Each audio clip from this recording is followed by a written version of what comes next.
The views shared on this podcast are personal opinions for conversation and insight only. Guest perspectives are their own and do not necessarily reflect the views of Kalaj Dame or this podcast. Nothing discussed here should be taken as legal, financial, medical, or professional advice. Always do your own research and make decisions based on your individual situation. Does not cross over as well, right? So like you said, I could have a battle go 300,000 views or something, and I could pour my heart and soul into a music video I could have motherfucking whatever, I could kill it, and you're cutting teeth to get views on it. Q-Tip randomly on the red carpet shouted me out, which was so fire. Dog, he's just like, yeah, I like Real Deal, A-Verb. I was like, yo, that's kind of heat. Like, wow. That's what I'm saying, man. So I go on, I sign, I can't wait. I'm sitting there, corner, it's like 29 minutes left. Oh, they dropped the footage. Can't wait.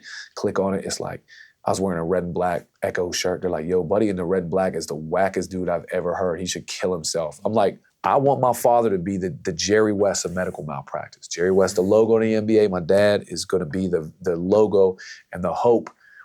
Maybe they extend the statute an extra 6 months. Doesn't sound like a lot. But you know what? Bereavement's, 4 days? Yeah. 4 days, they like, yo, man, we need you back at work. We just shine a light where they hide the grave. It's the Kalaj Dame Podcast.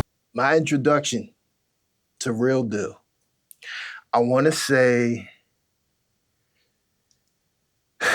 2000s. Shadow Lounge. I wasn't there, but I heard about, was it Rhyme Cow? Maybe it was Rhyme Cow, but I heard about some dudes that were really good at freestyling. And I remember, I'm not sure if you battled this guy, but there was another guy. He was like super logical, talking computer stuff. Like it was crazy. That's funny. I can't remember who he might have been, but damn, some logical computer. He was rapping about that kind of stuff? Yeah, like he was just, it was completely unorthodox. He was like a nerd, but rapping. Basically, in my mind, I'm thinking there was like two dudes that was really good at freestyling or rapping or whatever. It was you and this other guy. And that's when your name started to ring out to me. I've heard about other, battle rappers, people who rhyme cow and stuff. So one, we'll say like Animal. I know Boca. Right. He was battling. But eventually, you like separated.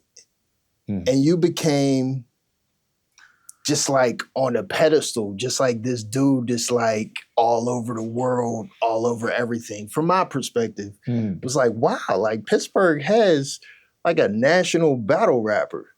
And to me, it was like almost like a Mac Miller or Wiz, but in the battle rap lane. I don't know, like, was that your perspective? Like, how was that? Yeah, I thought that made sense. I mean, like I said, at the time that I was battle rapping and doing very well, like early on in Pittsburgh, 05, 06, I was like, I battled Boca and I had battled Animal and who I consider like my contemporaries at that time. I battled, I hadn't got to Ajax yet, but at that time, I was so enamored with battle rap. Like Jin was on the TV, and then that Swan Recognized thing, and 8 Mile had just came out. I mean, I wasn't as crazy about 8 Mile at the time, which is funny, but so it was something that for rapping got immediate response. Whereas like if I was like, yo, man, I wrote this verse, you trying to hear it? People were like, I wrote this song, you trying to hear it? But if I was like, yo, man, I'm about to rip this dude in this battle, you trying to? Yeah. So the response was immediate. But it became kind of clear quickly that like there wasn't, as humbly as I could say, it didn't seem like there was people in Pittsburgh that could fuck with me on the battle rap tip. Right. And so I knew that I needed to go to expand.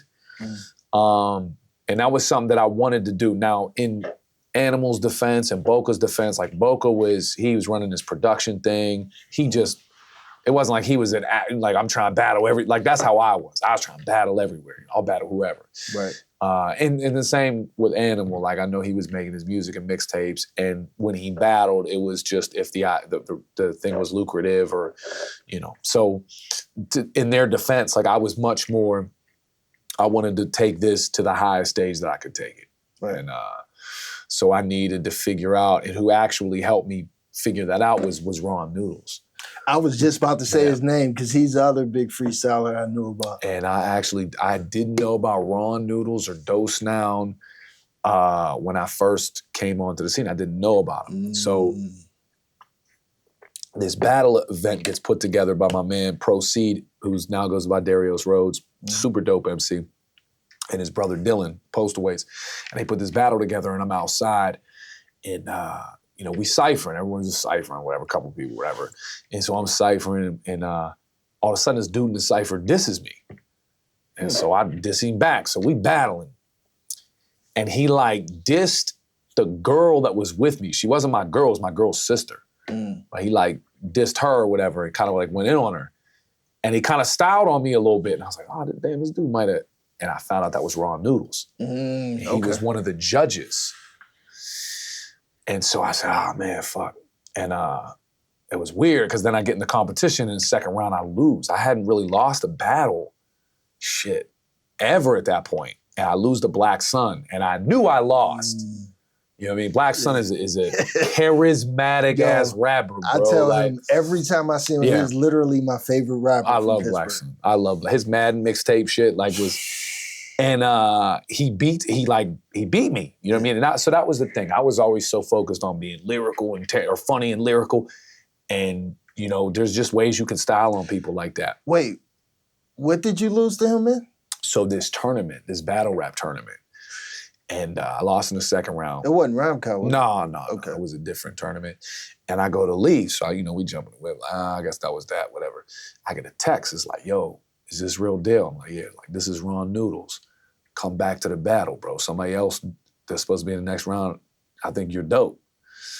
Which, if anyone knows, like that's an ultimate show of respect. Like, he could have obviously been like, yeah, that's right, young punk. Like, this is my shit. This has been my shit. You know what I mean? How dare you, try to battle me outside, whatever. Come back to the battle, end up winning the next round and beating Black Sun in the finals. So I win at the time, like $200 or whatever. But Ron's like, yo, man, we're trying to do a lot of shit with battle rap in Pittsburgh. We got this thing called the WRCs that we want to put you in, blah, blah, blah. I had never heard of it. And so I'm like, what the fuck, WRCs, what's that? So I go to the library. I didn't even have a computer. And I'd go to the library, Carnegie Library. I sign my name. You get a half hour. I go on. I find this World Rap Championship shit. I hear these Thesaurus and Ilmac and Dumbfound. I'm like, this isn't, and that's when I said, this is where I need to be. Pittsburgh's too, this is where I need to be. Right.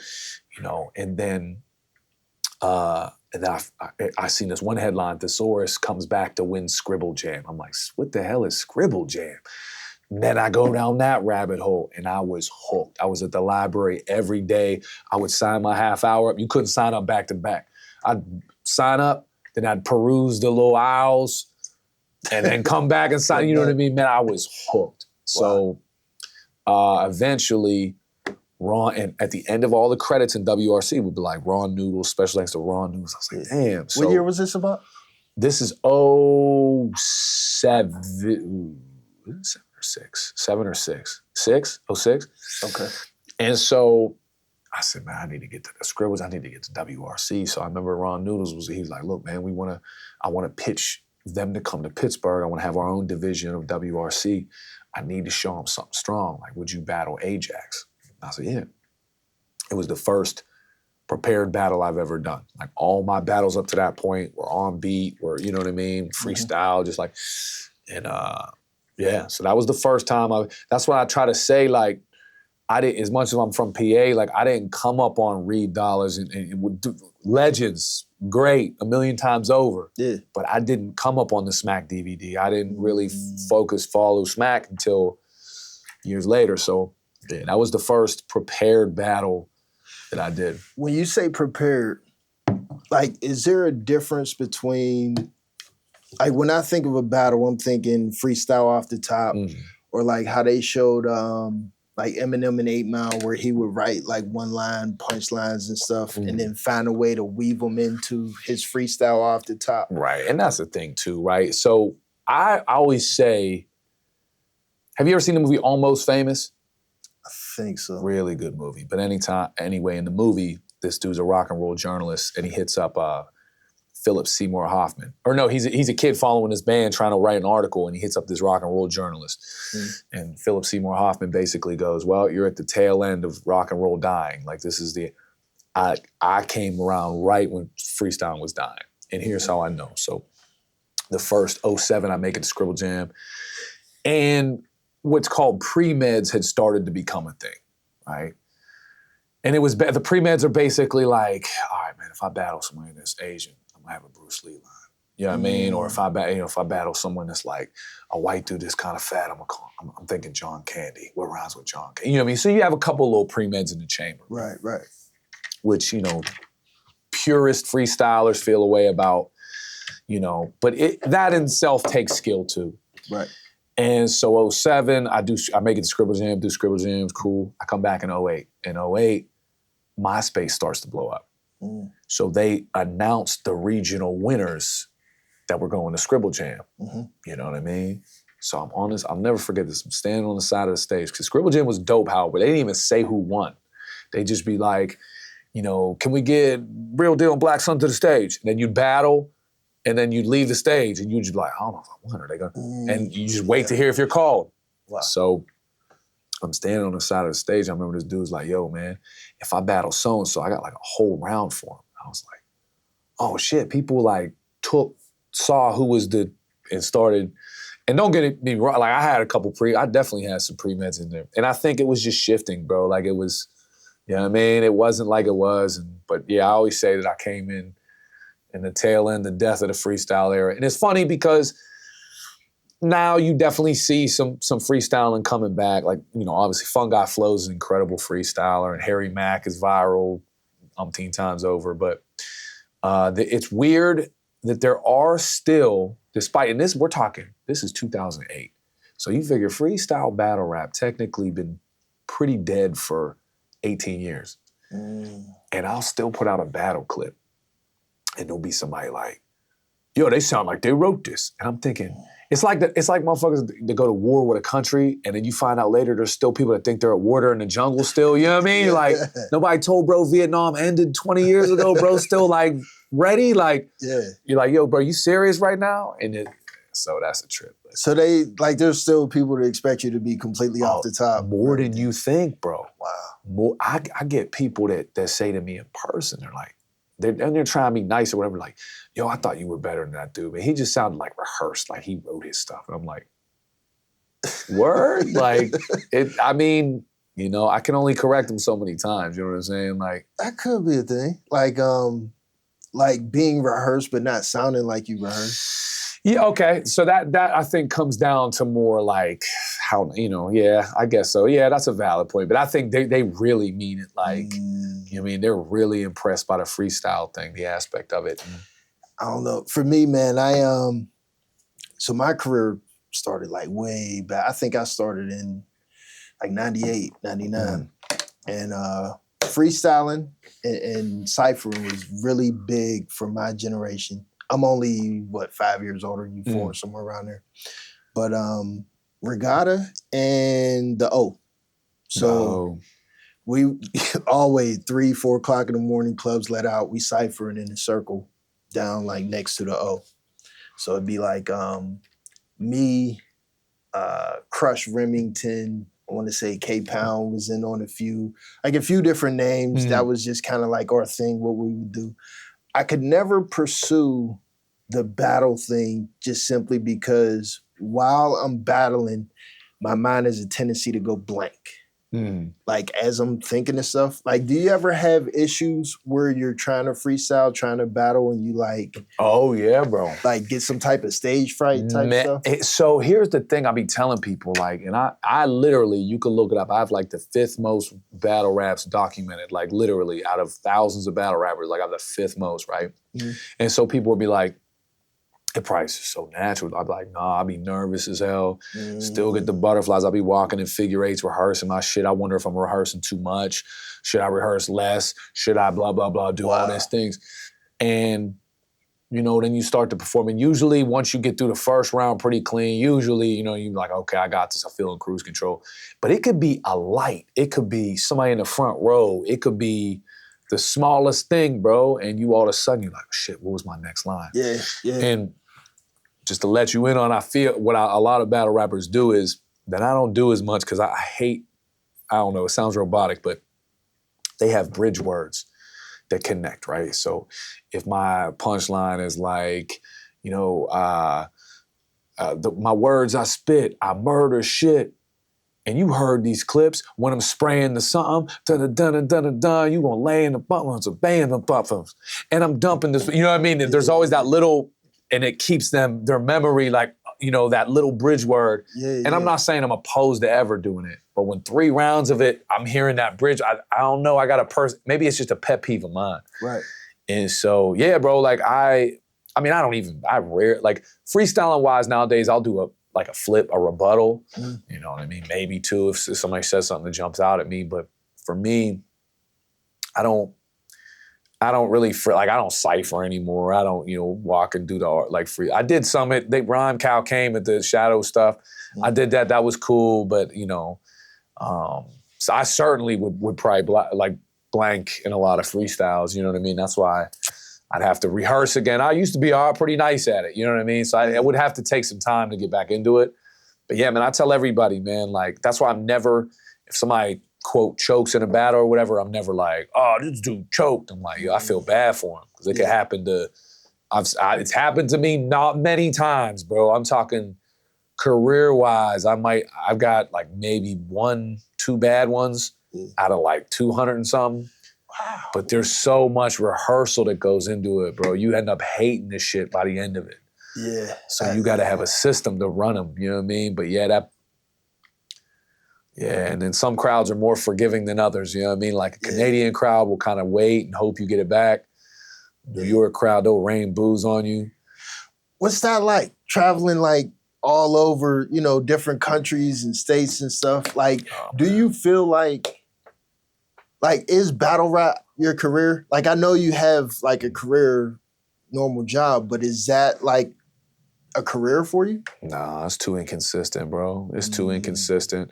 To make a career out of battle rap, A, you have to be really good. I think I checked that box. But B, you have to be so good at brand protection and also like Loaded Lux, right? Like he demands a lot more for a battle, but he also, there's a lot of battle I'm sure that people offer him. Let's say his asking price is $20K. Let's just say, I don't know, but I'm sure there's plenty of leagues, plenty of people that hit him up. Yo, I got 10 for you, 10 bands. Yeah. And he could probably do it easily. But he's like, what's that gonna do for my brand if somebody just clicks on a random flyer and they see Loaded Lux, somebody, I gotta be the mountaintop, like I gotta be the, you know. And so when people like, for me, I could never have that kind of discipline because I love going and kicking it with other battle rappers. I love going to different cities. I love, you know, there's so many things that I enjoy about battle rap that go beyond the battle. So I'll never personally be able to put the kind of work in for brand protection that it, you know what I mean, to make my name strong enough to make it a career. And plus it's not, battle rap isn't really, the leagues, they're not necessarily ran by very skilled businessmen. And that's no knock on them. Like a lot of these people started off as fans of hip hop or fans of battle rap that just ended up getting big enough to like run a league. Like that's not necessary. They're learning business as they go along. Yeah. So it's inconsistent. That makes sense. So would you say it's like boxing? Like in terms of how the competition works? Like initially I was thinking kind of like tournament style or something like that. But it seems like, I mean, from watching your career, it's like, why can't he just enter some tournament and, you know, battle all the big dudes? Where it seems more like there's some promoter or somebody makes a connect, hey, I want to battle you. Let's promote it for this amount of money. And whoever wins, like there's no real tournament of he beat all these guys, so he's There's qualified. no rhyme or reason to this shit, bro. Like, so that's why people like, again, Mook, Lux, they don't get enough credit for how well they protected their brand to the point where they're the mountaintop. Like, it's almost just, it's an accomplishment just that they'll take you in a battle. And they're both incredible, but that's not saying that there aren't people that could beat them, for sure. Right? But they have protected their brand in every move they did so well that they will always be the standard, the mountain. Like, you gotta, like, you could go on a 20 battle win streak and go viral 10 times, and you'll see people like, you think he's ready for move? And it's like, damn, that dude's been cooked. Like, but so it's, and again, and it's crazy to be able to do that in something like battle rap that's not judged. So they're not even taking judged battles. They're just, you know what I mean? It's all subjective. Right. And they still are able to protect their brand. So Mayweather, as much as people might like him, hate him, he won judged fights. Right. You know what I mean? The punches landed, punches thrown, that's a real thing. He won, but these dudes are so good at protecting their brand, so good at, you know, making their name as big as it is. And respect to them both, because they started up, you know, street corners and all that shit, that they don't even have judged battles, and they are still the standard. You know what I'm saying? It's just, even if one of them agrees to battle you, it's like, oh shit, he might be good enough for Lux. He might be ready for Mook. You know what I mean? So, is that a goal for you? Like, is that, like, would you want or possibly one day strive to be that standard name in battle rap? So here's what would need to happen for me. The first thing is, I've probably battled, again, I keep coming back to Lux and Mooks. This is almost like a Lux and Mooks glaze fest I'm doing over here, and I ain't even trying to do it. They've been protecting their brand for so long that, yeah, they have a lot of battles documented, but like, I have 10 times as many as them, which isn't necessarily a good thing. Right. So I lost that mountain. When you could click on YouTube and see Real Deal versus Frankie the Rapper in Boise, Idaho, that whole me being a standard goes out the window. What would have to happen to me, I would have to probably get viral or blow up in another way and leave battle rap for a while and then come back. You couldn't clean it up like, And it's not to say I didn't like those battles and they weren't cool, but I know what you mean. You know what I'm saying? Watered I 100% watered down my... And look, at the end of the day, when I first got into this, somebody told me in 2009, he said, man, you be really getting busy in these battle raps. I said, thank you, bro. He's like, you from Pittsburgh, you like the working man's MC. I said, oh, that's cool. That's why I named my first album. And so, you know, fifth most battles, you know, that rings true. But as far as being that's what would probably have to happen. I would have to have a song blow up or something, and then I'd have to take a hiatus and, you know, do other big things and yada yada, and then I'd have to probably tease coming back to battle rap a couple times, you know. You just mentioned a good point. Actually, I think you mentioned something about it earlier. Where you're talking about your friends and peers, like, really wanted to hear you battle but didn't want to listen to your music. And just now the statement of, you know, probably need a song to blow up or something like that. Is it connected, or is there a separation between, like, you actually creating a full song versus, because, like, from what I see, I don't see a lot of promotion or advertising of, like I see when you drop an album here and there, I listen to a couple songs, but it's not like a national branded artist that's releasing an album, but I'm still seeing thousands, if not hundreds of thousands of views on your battle raps. Like, is there a separation there? It does not cross over as well, right? So like you said, I could have a battle go 300,000 views or something, and I could pour my heart and soul into a music video you know, I could have motherfucking whatever, I could kill it, and you're cutting teeth to get views on it. And it's not necessarily, like, I actually think like my music is just as good, if not, you know what I mean, better than my battle rap. The problem is you would think it would cross promote.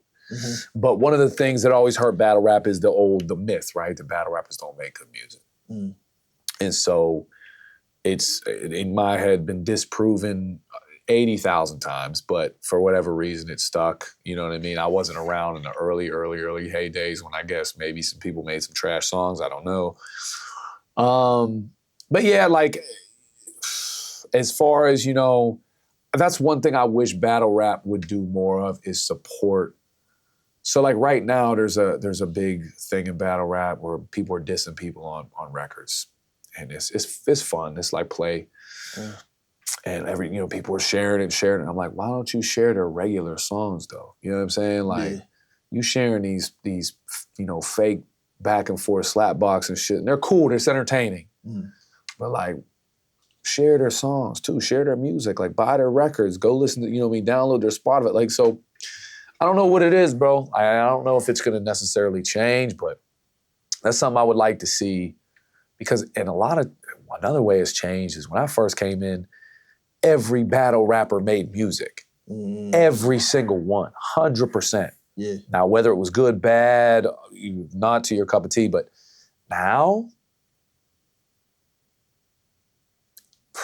40% maybe. Not so much. You know what I noticed? Yeah, man. That might even be high. Nah, 40% seems 45%.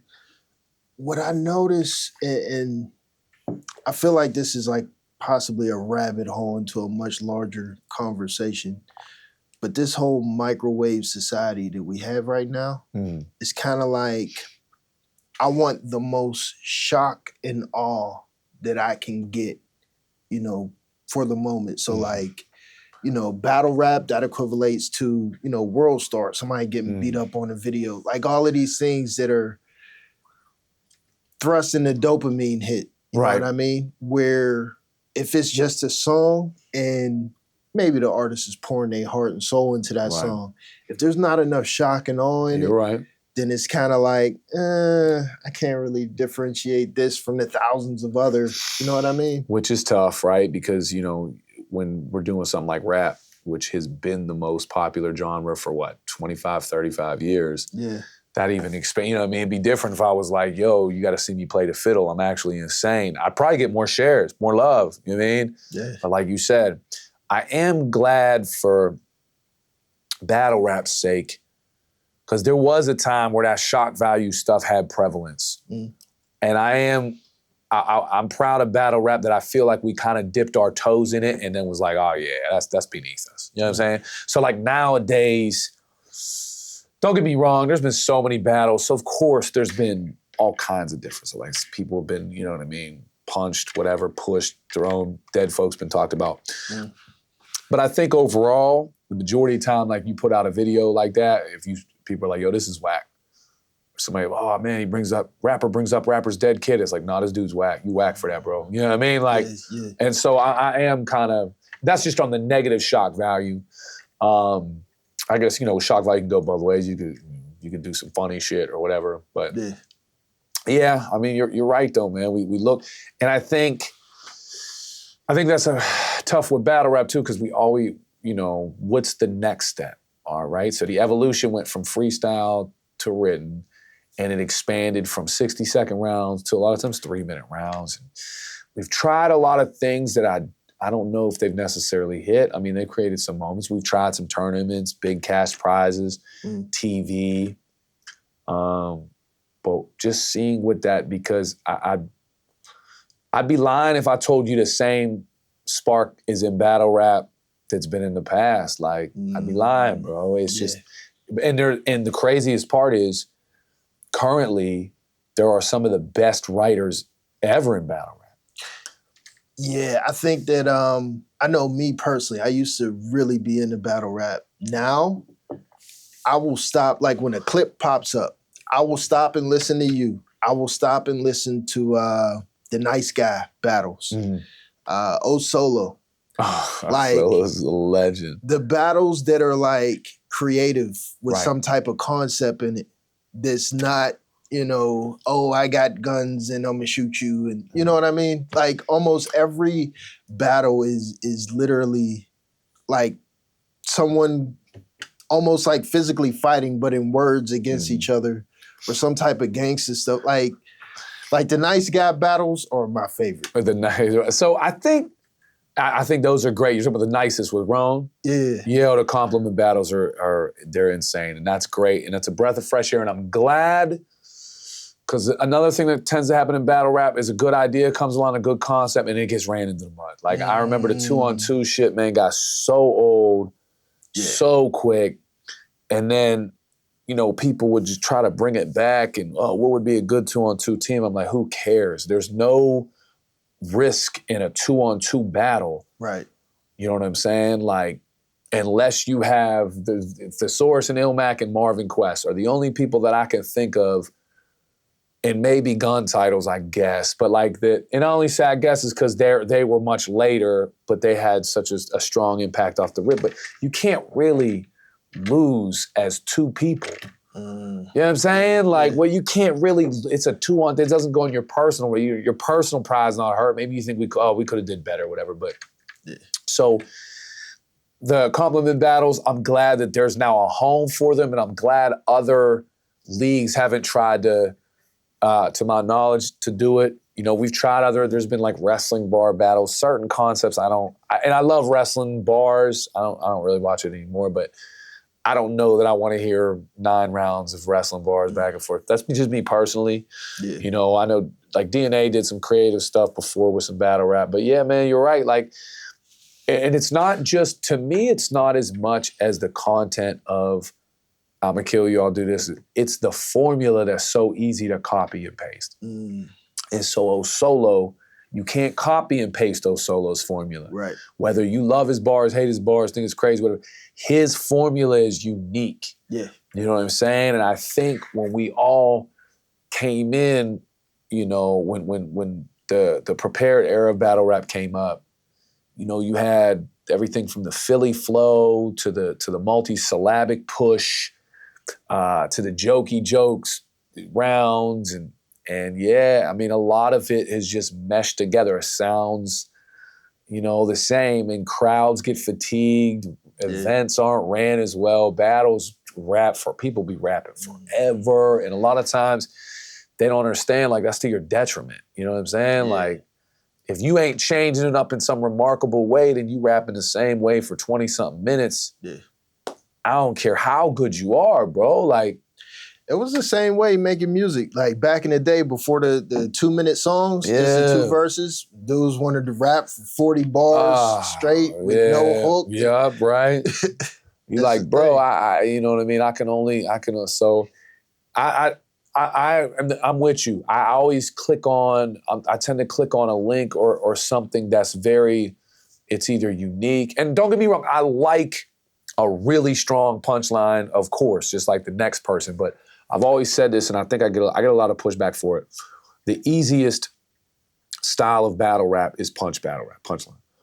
To punch every 4. It's the absolute easiest. Because if you think just mathematically, if you pay me for 2-minute rounds and you give me a little bit of grace, so let's say I get 36 bars a round, and I'm punching on 4, so I really only got to make, you know, let's do some simple math. What's that? 8 times 4 is 30. With 8, 16, 20, whatever. 32, is that 32? Yeah. Okay. So you got 8 haymakers you got to deliver, and 4 of them fall flat. As long as they're not terrible, as long as you got 4 strong haymakers, people are going to think that's a great round. And you'd be like, damn, 4 out of 36 bars, that math ain't mathing, bro. Like, but if you drop 4 haymakers, people come like, yo, he lost his mind. He went crazy. You know what I mean? It almost feels like a comedian. Like how a comedian has to have like the proper setup, like for the punchline, and then write the punchline, but then this comedian isn't necessarily as punchliney and thorough as the next comedian. You know what I mean? I would push back. I would say comedians are far more, I don't want to say far more talented. That's not what I'm looking for. For example, I just watched the new Chappelle special. Like the biggest things I look at a comedians that it gets me is the full circle. So when they come out, Chappelle's first joke is about, let's just say politics, I don't know, right, Democrats. Let's just say, you know, something about Biden falling up the thing, whatever. Let's just say that. all of a sudden, 45 minutes later, he done touched on 5 different things. And he'd be like, and that's why Joe Biden falling is such a... And you'd be like, oh, battle rap doesn't do that. But that's my point, though. It would be great. Exactly. It would be amazing. And occasionally, there is conceptual full circle rounds. Not a lot anymore, though. No. Think of it like this. Follow me for a sec. Say you got, I know you've heard like beginner, amateur, opening comedy acts, right? Right. Take a comedy act like that where, it's small, short build-up, punchline. Damn near switching the subject, segueing into the next one. Small, short setup, punchline. And you take that spectrum all the way to a Dave Chappelle that has that wraparound concept, right? If you compare it like straight line, not necessarily amateur, but the comedians that aren't as good to just like a typical battle rapper, and say Dave Chappelle is like the elite of what like a battle rapper could become. Right. Like I almost want to say like copy a comedian style or something like that. Right. Like just the technique of it. I don't know. I feel like that would be some amazing shit. I would listen when I've seen some amazing full circle battle rounds or culminating. Battle rappers are afraid to take risks nowadays. That's the problem. That's why punching every 4 protecting is the brand. So easy, bro. You know what I mean? Yeah. Again, punching every 4 is almost no risk other than you being like, blah. You know what I mean? People are afraid to clown people anymore because they're like, what people don't find it funny. Well, did you find it funny? Then roast him, you know what I mean? And so I just, like I said, now, there are some elite level punchliners that what they do, of course, is much different than they can't be copied. Their formula can be copied, but you're not going to execute it like that. Right. So it's not like I'm saying, if all you do is punch, that's whack. Unless you're like one of the elite punchers that by the 3rd round, I'm like, how the hell? I'm still like, how the hell? You know what I mean? But yeah, I think punching is the easiest formula in battle rap, bro. Like I myself, when I prepare for a battle, I get bored of it.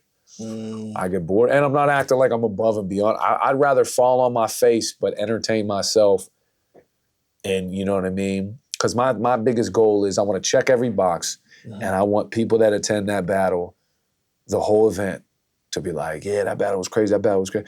And it was this battle where Real Deal said the funniest shit about dude, or like whatever, you know what I mean? Something that stuck out other than just 28 rounds between 8 battlers of punchlines. So would you say you do it more for love than money? No, I mean, you got to pay me. You know what I mean? You got to pay me. You got to pay me. Well, look, where I'm at now with it, bro, again, I don't have any illusions of grandeur. Like, where I'm at is I want to put my brand, my messages, what I got to talk about on the biggest platforms possible. Okay. And so whatever that looks like. Now, then there's always the other spot. Like, so I have what I charge for a battle, you know what I mean? Like, and I'm not going under. I've declined plenty of bat. Like, so yeah, money does play a factor. Like you pay me, I'm gonna put on, but pay me what I'm worth. And I just love traveling, seeing the homies, whatever. We have a ball. And I feel like we're a fraternity of people that we get each other, you know what I'm saying? And man, some of us have now known each other 20 plus years, or you know what I mean? Right. And it's cool, man. It's a remarkable thing. When I grew up in Mount Oliver. We didn't have a lot of money. Bro, I didn't leave Pittsburgh. I left once before I was 18. My dad drove to Lake Erie. We rode in the slow lane the whole time. He complained about gas. You know what I'm saying? Like, that was, so I didn't, going, like, I should be booked. I have this battle book potentially for Berlin and a couple, like, that's amazing. Somebody else is going to front and pay the tab for that. You know what I mean? And so those are the experiences that I live for. I love. I do still love the gratification. The people's appreciation is great.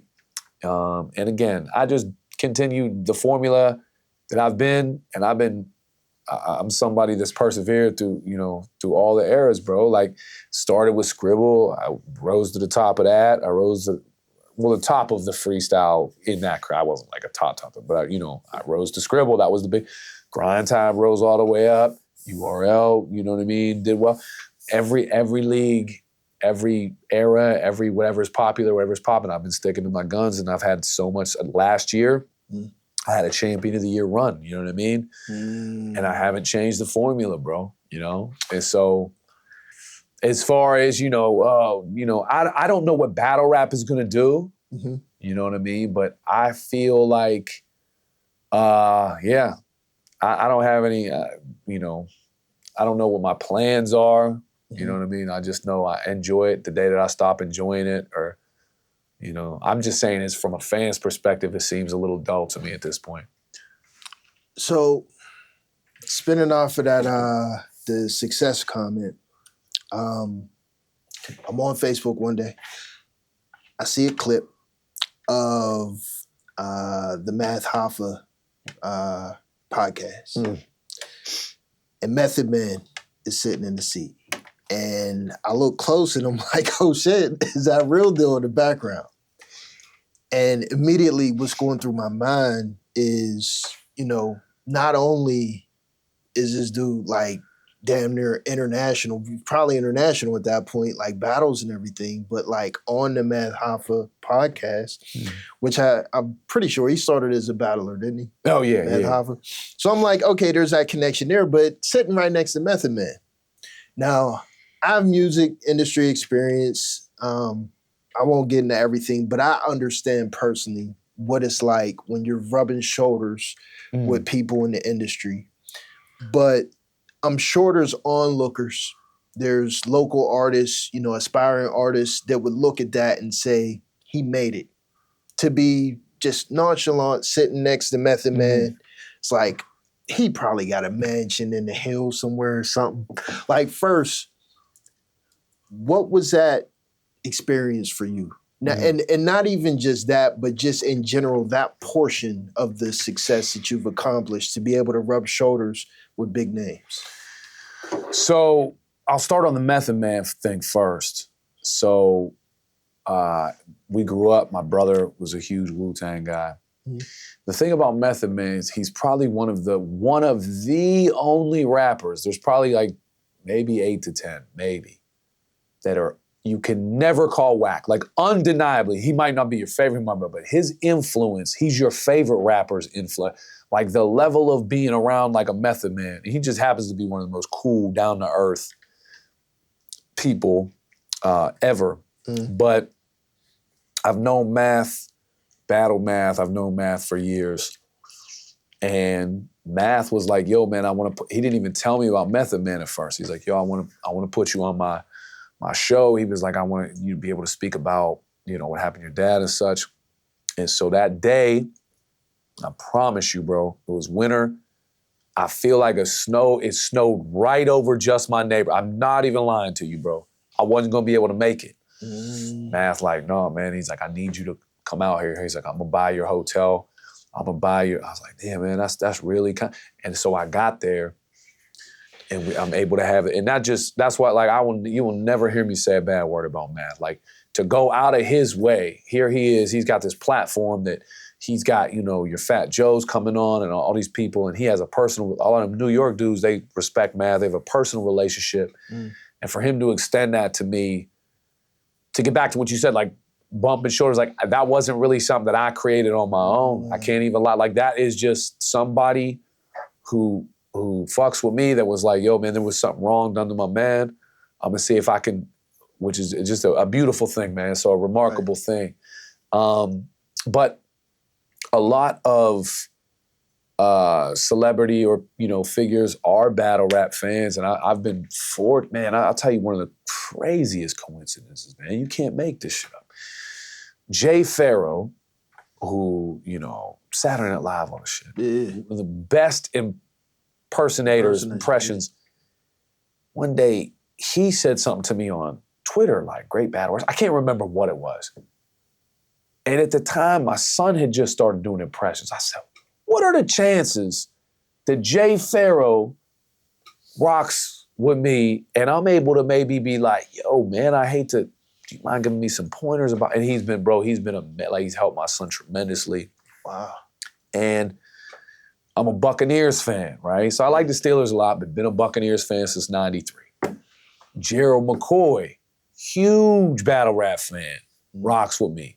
Played D-tackle. My son was playing D-tackle. He sent me a whole weightlifting bulk. So I'm able to show my son a whole weight program like, yo, this is from a 6-time Pro Bowler to play. I mean, like, again, and I can't pretend that I've had a million celebrity, like, shoulder, but, like, I can't pretend that. You know what I mean? I know one time, like, Q-Tip randomly on the red carpet shouted me out, which was so fire. Dog, he's just like, yeah, I like Real Deal, A-Verb. I was like, yo, that's kind of heat. Like, wow. That's what I'm saying, man. So, dude, does that make you feel like you made it in a way? Man, you know what I always said, bro, like as a rapper, is I want to be good enough that you could never say that I'm whack. You could say, I don't really like his music, or he picks some whack beats, or you could never say me rapping, like my ability to rap or the shit I say is whack. Or you're moving a goalpost. And then same thing with a battle rap. Like if somebody doesn't like me in the battle rap realm, in my opinion, ain't no way you're gonna be like, I don't like Real Deal, he's whack. You could say, I just don't feel him. That's what I don't feel him, or he don't want to pick. Okay, and I'm not mad. I'm not saying you all gotta, but never will you be like, dude's whack, or the shit he says is whack, yada, yada. So I'll say it made me feel that, right? Because to come back to the Scribble Jam story, coming to the computer, I lost in Scribble Jam in the second round in 2007 to the Source. And at the time, the Source was like the most unbeatable free. He was insane. So, mind you, remember, I was telling you, I was coming up to the library. So they would have footage come out from Scribble Jam, but I swear it was like somebody's phone or something. I don't know what it was, a little camera. And then whoever it was would record all these battles, smart on their part, and put them out. And so I couldn't wait. Like, all right, they're going to be like, yo, that dude Real Deal, he hung with the Source. Like, he lost, because I knew I lost. And I had no exposure to like real, like internet feedback. Okay. And I go on, I sign, I can't wait. I'm sitting there, corner, it's like 29 minutes left. Oh, they dropped the footage. Can't wait. Click on it. It's like, I was wearing a red and black Echo shirt. They're like, yo, buddy in the red and black is the wackest dude I've ever heard. He should kill himself. I'm like, and they're just going on me. And I'm like, and then it's like, you got 27 minutes left. I'm like, nope. I'm out. I was done battle rap at that time. I was like, yeah, I think all that Pittsburgh success, I wasn't ready. You know what I'm saying? And then thankfully, some incidents happened. I talked to some, basically full circle or to get to the point, I was looking for the wrong validation.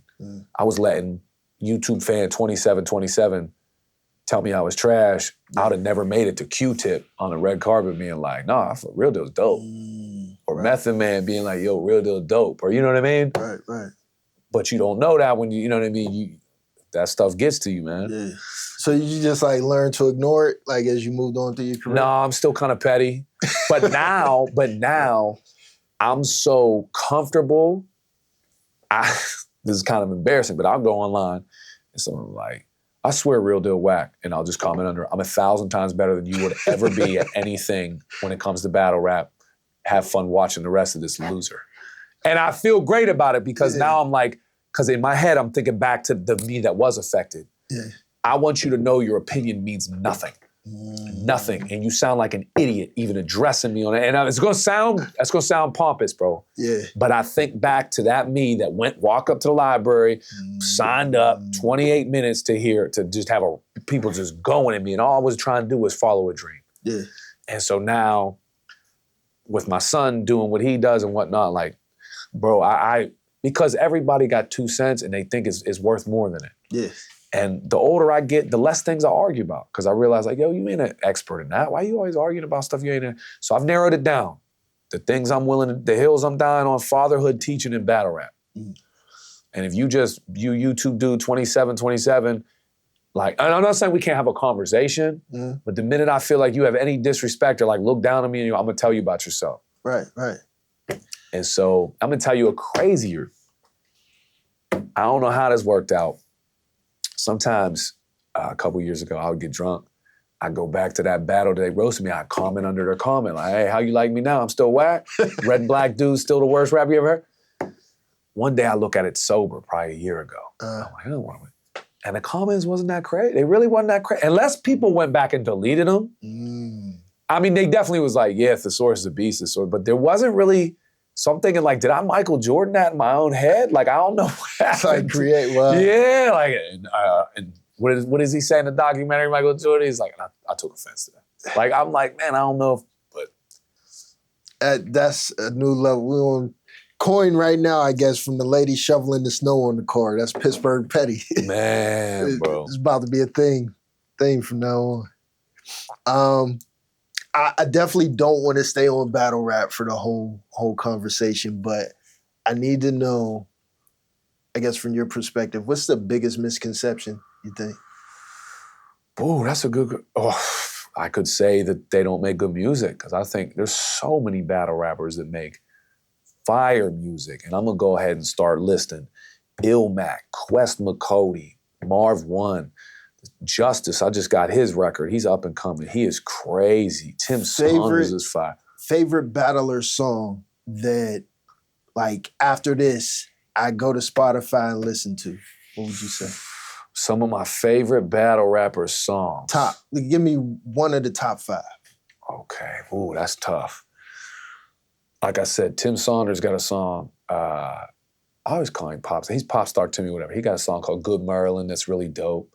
Marv One has a song called Fire Truck that conceptually is amazing as well.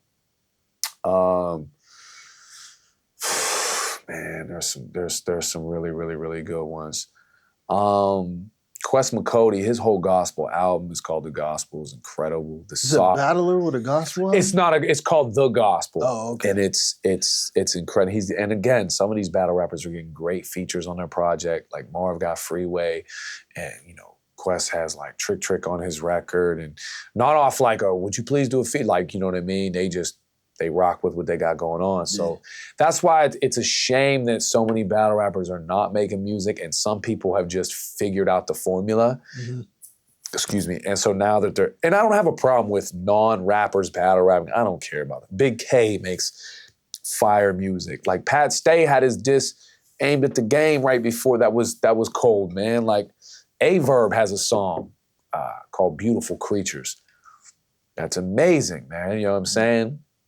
But there's still that stigma, some of these old ass stigmas, that sounds written. Battle rappers can't make music. Like this shit like that is so.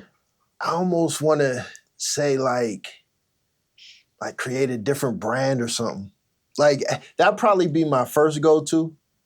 Like there was definitely a point in my career where I wanted to rebrand myself under a different name, especially now with like AI and shit like that. Like create a brand new image and give myself a brand new name on some Prince type shit and release a song just to see how I do. Like y'all gonna appreciate this shit. There's been a couple homies that have done that and they might have like exited battle rap. Like there was a dude in Canada, jokey like battler, but funny as hell, good, could rap. And he rebranded, what was his, now I'm like drawing a blank for his, there's two of them. There's one dude, Tricky P, and then he started going to Patrick Stevens, I think, and he changed it and he's really good. And there was another dude, I want to say Calgary, and I'm so mad I can't, but he's really good too. And he like, kind of stepped away from battle rap there's been some people that have stepped away and had success in other avenues. Like battle rap can be frustrating, bro. It's not a consistent, bro. So it's like, and then there's a lot that goes on in battle rap that, that's frustrating. So it's, come back to your earlier questions about, quote, making a career out of it. Like there's very few, because again, you could be amazing. You could be great at battle rap, but are there going to be consistent paychecks, people that are willing to pay that?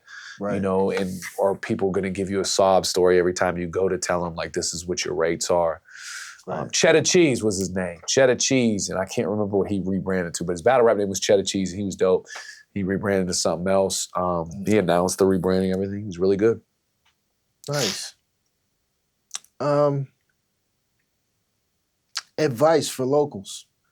Do you have any, I don't know, I'm sure you see it, every once in a while, I try to, especially when I'm speaking to artists, I try to speak to like local artists in the city, well, all over. Just like I said about the misunderstandings, misconceptions, and stuff like that. So I guess start with, let's just say a guy in the audience, aspiring battle rapper. Maybe he's a teenager or something like that. What can he do now, or what should he do now to walk that path of becoming a battle rapper? Becoming a good battle rapper. So the first thing is to find a league that's local, regional, somewhere, you know what I mean, a Pittsburgh league, wherever, and try to make sure as well as you can that the footage is good, right? So the idea that you're gonna try to go and charge all kind of, like, you gotta start from scratch, right? Right. So you wanna get good footage first.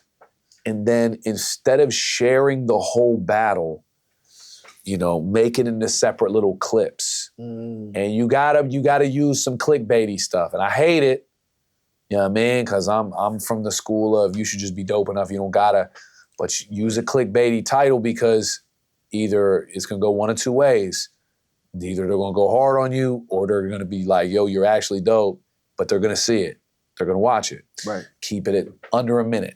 50-second clips, 45. Battle rapper said what? Or whatever. Like, get your TikTok building up. Get all of your social media platforms building up. And then in Pittsburgh, if this is good enough, then start to reach out to places like iBattle, other battle spots.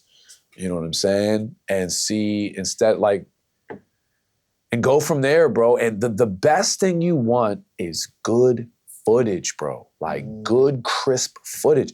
I can't tell you how many of these leagues, you know what I mean, will put together an event with these big names, and then they'll have the most dog shit audio and video. It's like, what are you, like, scrap 2 of those battles and pay a videographer and pay a sound person. Right.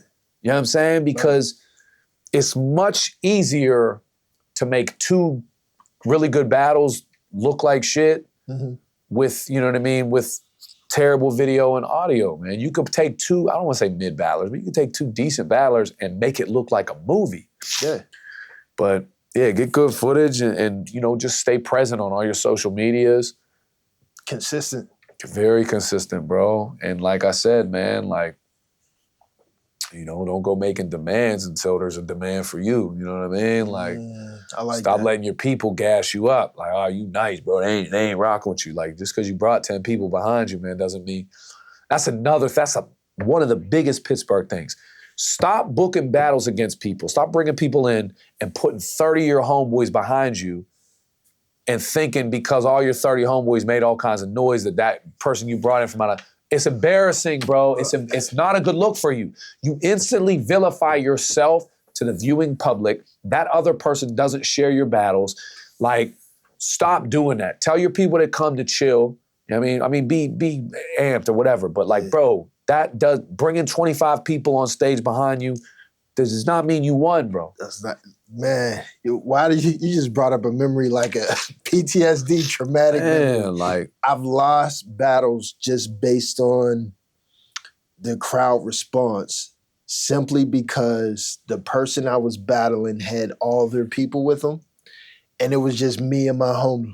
And we used to go around, like we would go to, I think we went to West End one time. We battled in front of South High School one time. This had to be 2099, somewhere around there. Every time is me battling one person, they whole crew behind them. Everything that they say, God, you used to be like, they screaming and chanting. And I had a battle recently, bro.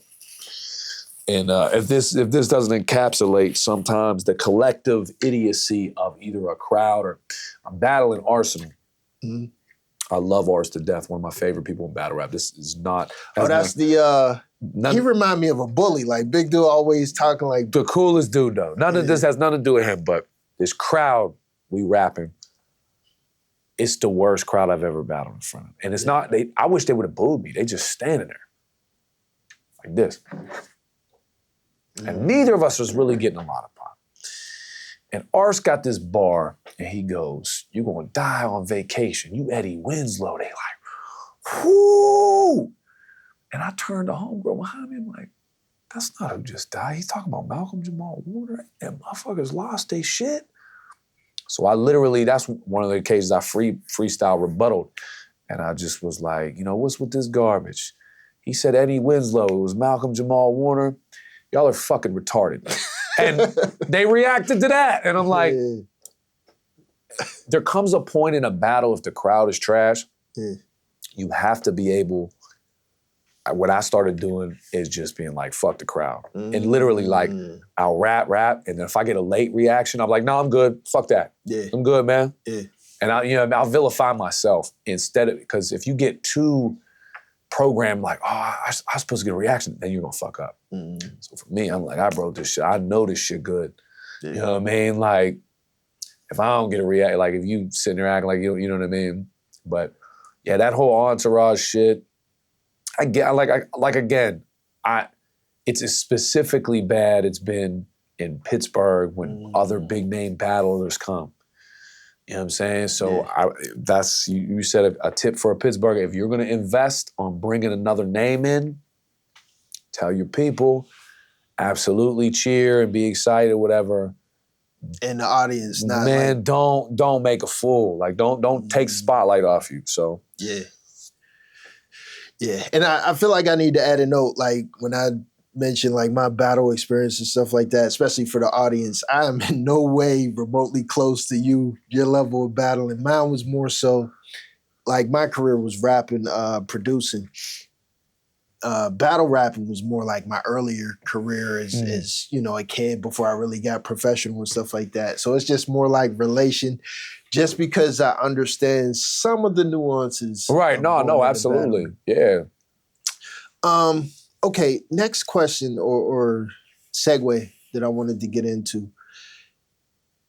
Me being a corporate guy, you know, working in the corporate world, but, you know, to some extent it was corporate while I was producing and rapping. Now it's corporate while I'm doing this podcast. It's a difficult balance at times. And it may all be in my mind, but it feels like it may be a difficult balance. I know you're a teacher, right? How do you balance that? Like, do you see issues of like, I don't know, parents, it's like, oh, he's a rapper, I don't want him teaching my kids? So I've always had nothing but the best experiences when the two worlds have mixed. That I try to not mix them ever, only because, again, like my rap is not kid friendly. Like the majority of my music is not kid friendly. I'm not, you know what I mean? So I don't portray. When kids ask me, I'm like, nah. They're like, I saw you on them. I'm like, nah, it wasn't me. You know what I mean? Just because if you think about this, right? So first of all, I teach elementary school. That's one thing. If there was middle and high school, they would. But elementary school, if you saw your teacher at the grocery store, you'd be like, yo. It'd be crazy. So imagine like, oh, my teacher is going to other cities and rapping with these crowd. Like, so they'd be like, oh no, he looked just like you. He even had the same hoodie on. I'm like, man, you think I'm the only person with this hoodie? Like, think I'm the only person with a beard, man? I'm here teaching. How can I do both of these things? Thank you, man. Have a seat on your dock, man. What are you even talking about? Like, you know what I mean? But yeah, I try not to mix the two, but every instance I've had has been positive, and I think it just goes to show that I think that, and this is the feedback I got. One, basically like, if you're a really good teacher, which I do think I'm a really good teacher, and you know, my principles and everything. And two, if that's something that could even help in their eyes, like you relate to the kids a little more, and I'm not, you know, trying to say like rapping white teacher, I relate to, like, this is basically the feedback that I've got. Like, hey, as long as you ain't pushing it on the kids or whatever, bro, and you know, if the couple that it gets out thinks the gym teacher's cool, whatever, and that helps our, you know, teaching family, then how can we be mad at it? And I've always said this, bro. When people would say, what if they're like, yo, you gotta stop rapping or you stop teaching? I'm like, all right, I'm done teaching. Because there's no way you're gonna tell me to go to a school every day and tell kids to follow their dreams while taking my dream away to do the same thing. Like, it's never gonna happen. And I was waiting for that.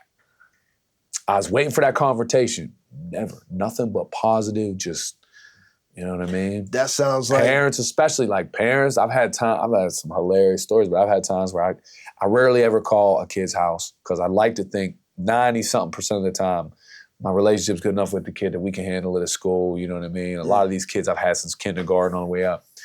Once in a blue, I gotta, you know, get a parent on board with me, like, you know, let us know we're on the same team. And we'll have a conversation about little Jimmy or whoever, and at the end, they were like, all right, well, appreciate you, Mr. Weller. Hey, real deal, who you got next? You know what I mean? Like, when they come in for, like, you know, parent, teacher, whatever. So, yeah, man, it's always been a positive, you know. And, like, staff or people above you, like, they never had no slick comments or no issues? No, my staff, super cool. And always been, again, principals, super cool, always been. It's never been, again, because like I said, it's never affected my performance at the workplace. Mm-hmm. And if anything, I think that they're like, yo, if this is something that, you know, our kids looked at, like, kind of like it or whatever, you know what I mean? Then, so I've had zero issues ever with it. Mm. I've seen teachers get in trouble for, like, the dumbest stuff, you know what I'm saying? So I've never had that conversation, and it's weird because it's a conversation I was always prepping for, and it's been, started teaching in January of 2008, so it was 18 years. How'd you get into teaching? Was it like a goal, like something you wanted to do? Or? I wish it was. It wasn't, bro. I was in high school. I played football. Mm-hmm. I was good, so I wanted to potentially go to the NFL. And my dad was just like, well, you know, I got recruited by Slippery Rock, like PSAC schools and stuff. So I was like, all right, I'm gonna go to Slippery Rock. He's like, you know, you have to, like, major, bro. He's like, you have to take something up there. You can't just get, I'm like, all right. He's like, I know a guy who's like, gym teachers. He said he got it made in the shade. He said it's easy. I was like, all right. So I just did gym teaching. You know what I mean? Wait, gym teaching is like a college course? Yeah, bro. Wow. It's the major, yeah. So I went up there for phys ed, and then that's it. I've been doing that ever since. So you got a degree in it? Yeah. I will say this, bro. Like, when I was young, I did like to help kids. Like, you know what I mean? Like, I remember, and I never forget this, I had a 5th grade teacher, which I was very busy in school. I was, you know, in trouble or whatever. And I didn't do crazy stuff, but I was just always, like, in, you know, mischievous a little bit. Mm. And what she would do, because I eventually became, taking my recess away, it's happened so many times, I eventually didn't really care. Mm. So what she did, old school, she was like, look, if you have a good day or whatever, I'm gonna let you go down and tutor the 1st graders and help them with their math. Mm. And so I like that. You know what I'm saying? Right. So, you know, so I guess that would be the first, like, you know, inkling of, like, you know, I like to educate or I like to help or teach, whatever. But yeah, it wasn't like I, you know, grew up like, I'm gonna change the world teaching. I was just like, yo, I need to take something. And I played football I didn't even play my freshman year. I, like, started doing spring ball, and I realized, I'm like, yo, this is like a 40+ hour a week job on top of class, and I'm like, this is too much. Mm. I was ill prepared. Interesting. That's crazy though. I never realized it was like a college course type thing. So it's a major. It's phys ed, your education, right? Yeah. And so there's all kinds of, bro, like, class you be taking, like field striking activities, like all kinds of, bro. Wow. It's funny, bro. Y'all still do the parachute joint? Of course, bro. Kids love it. Kids love it, bro. Thing. Yeah. Scooters, parachute, bro. Like, no matter how many times the curriculums change, the kids love the old school stuff. Like, I'm not pulling dodgeball out of my gym. The kids love it, bro. Yeah. Even the ones you like that aren't as athletic, they like dodging. They like being hunted. Like, you know what I mean? Having stuff thrown at them. You know what I mean? They like getting out the way, diving out the way. Like, they try to make us think about that. Like, they love, like, man, like, we have a ball, man. We have a ball. My kids have a ball. Like, you know what I mean? That's dope. So, you spoke on it, like, parents in general, you never had no, like, running, like, I'm a rapper or nothing like that. Just maintain the 2 separate careers without any... Never. I've had parents come to shows, come to events. Mm. Not because I invited them. You know what I mean? They're just fans of battle rap, whatever. You know, they're super cool, you know what I mean? But you had battlers try to pick on that, like try to come at you which is a funny angle. Right? I always say this, bro. People are like, or do you think it's old when people talk about you teach? I'm like, no, because I still do it. Right. Just be funny, or just be witty, or just have a dope line. Like, don't go, there's certain route, or like, don't be lazy with it, because it's an easy thing to write about. Yeah. You know what I mean? Like, it's easy to attack someone first. So just whatever. And some people's angles or approaches or things I've been like, but there's some people I'm like, yo, that's hilarious, or that's really funny, or that's really good. Like, I'm not mad at it. Just be clever, be good with it. So my take on Real Deal, just based on like my experience from, you know, when I first heard about you freestyling, rapping in the Shadow Lounge to now, has been like Family Guy. To a certain extent, I feel like that's just kind of a thing in Pittsburgh, like inner city neighborhoods in a way. Maybe it's not, but I feel like there's a certain vibe that we have in general. Recently, I'm on Facebook, and this is from maybe after the first time I tried to get with you to get you to come over here, but I received an invite to like a page, which was Trevor and Trevor. So when I see this immediately, I know what it is because I seen your son, I seen you post his stuff, and I seen him all over, maybe it was TikTok or something like that, but he's doing these impersonations, right? But I see this Trevor and Trevor, and I'm thinking, what is this? Like, is it a business? Is it a venture? Like, has these impersonations come to like some type of something that you're trying to push? So I guess maybe I'm jumping too far ahead. If you want to, if you're able to, I guess you can go into a little bit about your son and his impersonation. Yeah. So my son has had a lot of success online, you know, doing voice impressions. He wants to be like a Saturday Night Live sketch artist. He wants to do comedy, all that stuff. So I've always, any like light I get in my direction, you know, I want to immediately elevate him, because how many steps I had to take to get where I'm, like, if I could have him skip a lot of them or whatever, that's, you know, I used to, growing up, I hated the idea of nepotism. And now I'm like, if you got, why not put somebody else on it? You know what I mean? Like, why make them run through the grueling gauntlet? So, and Trev's actually really good at what he does. Like, I'm not like a soccer mom. It's like, my kid's amazing. And you see him falling on his face. Like, he's really good at it. So the other thing is to try to get him motivated to consistently do stuff, because he's in that, he's 20 now. He got, you know, and I get it. You're 20, you also want to be 20. You don't want to be constantly, but like, it's like, bro, you can't let all these people outwork you. Yeah.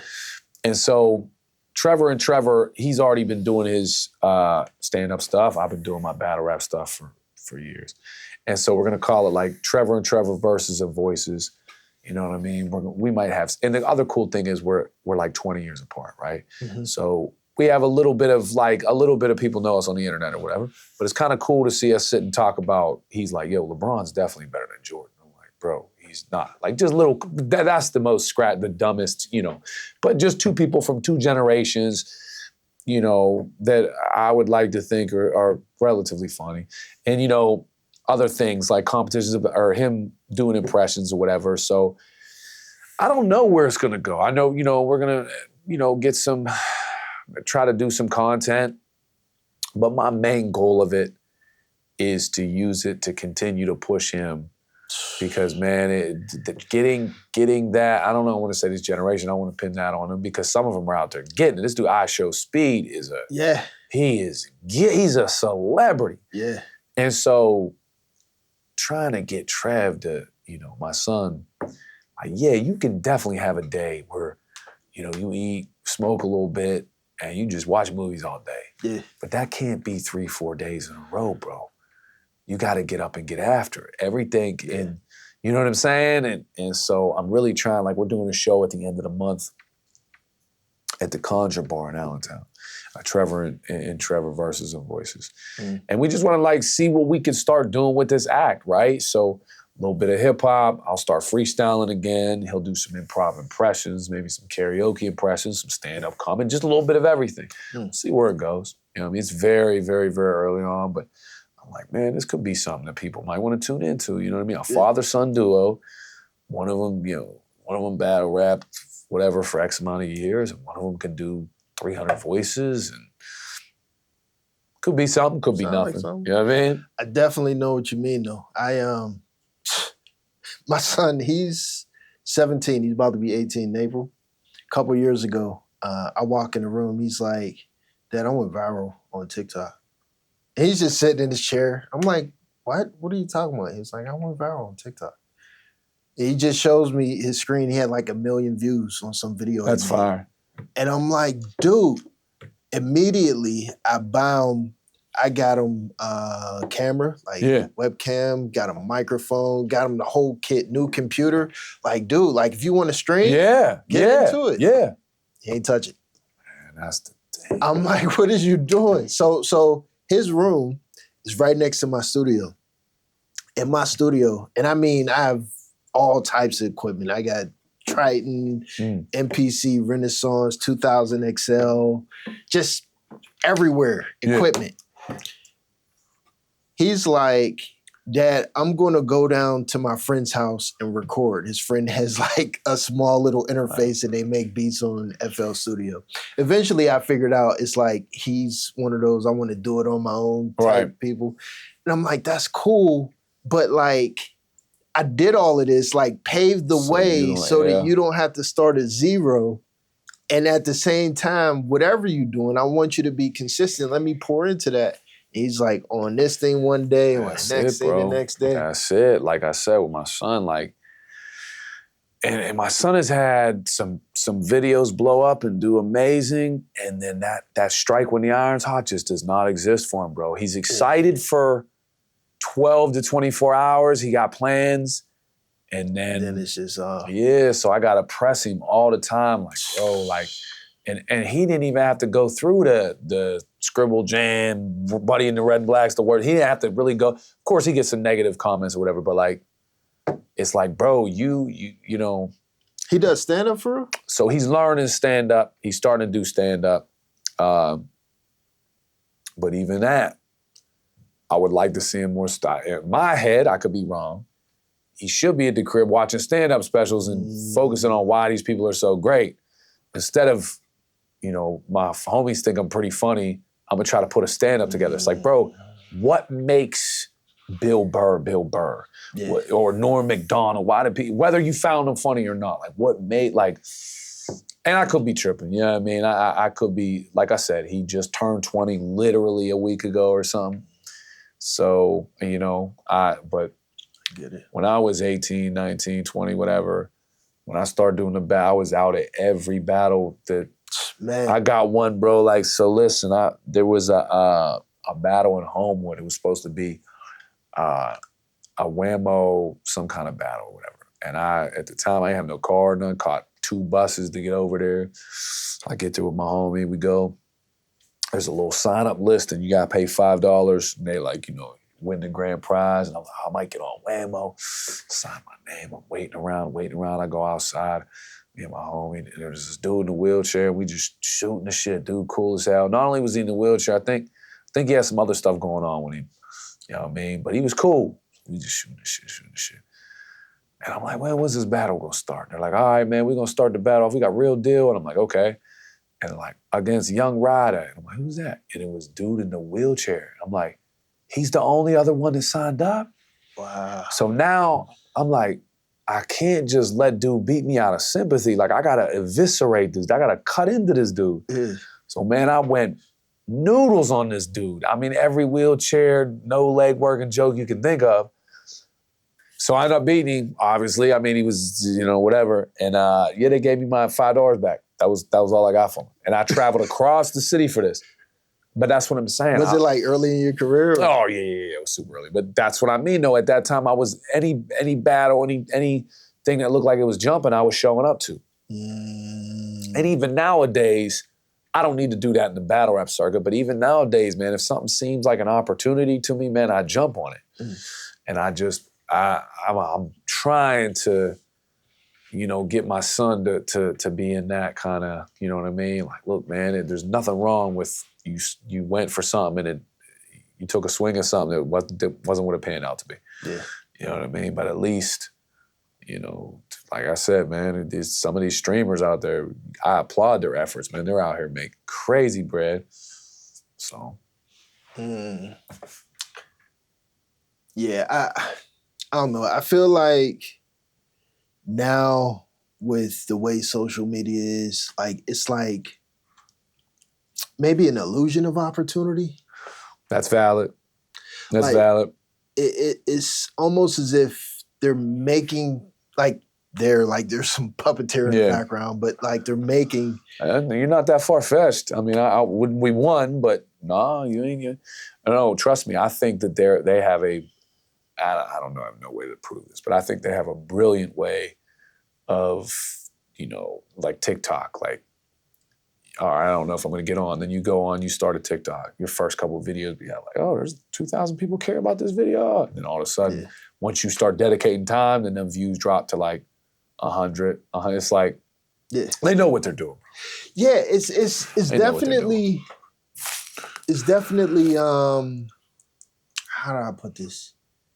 It's like an algorithm that caters to exactly what you want, right? Where like anybody can program a computer, like, AI or whatever, to say, give this person whatever they react to. So like, for example, the rat with the cocaine experiment, when they put the rats in the cage and they got one thing that's like cocaine and one thing that's water. Right. Where's the rat going to go always to the cocaine until it dies of thirst eventually? You know what I mean? Like, that's literally what it is. They're feeding our dopamine sensors and we just keep hitting that cocaine button. Yeah. And it just keeps feeding to us, basically. I got put up on a term I didn't know. You heard of the term doom scrolling? Yeah. I had never heard of that. And I'm certainly somebody that does it.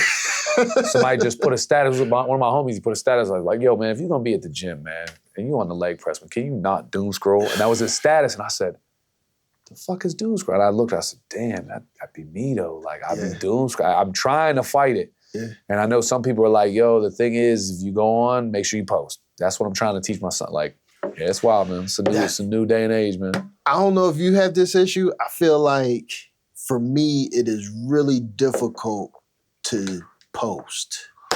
Yeah. Like, I don't know if it's like generation or just me socially, but the idea of me posting myself, like, in my home or my family setting, like my private setting, and, I'm going to record myself, talk shit or with my family, and then post it every day, 5-6 times bro, a day. It's definitely not easy, bro.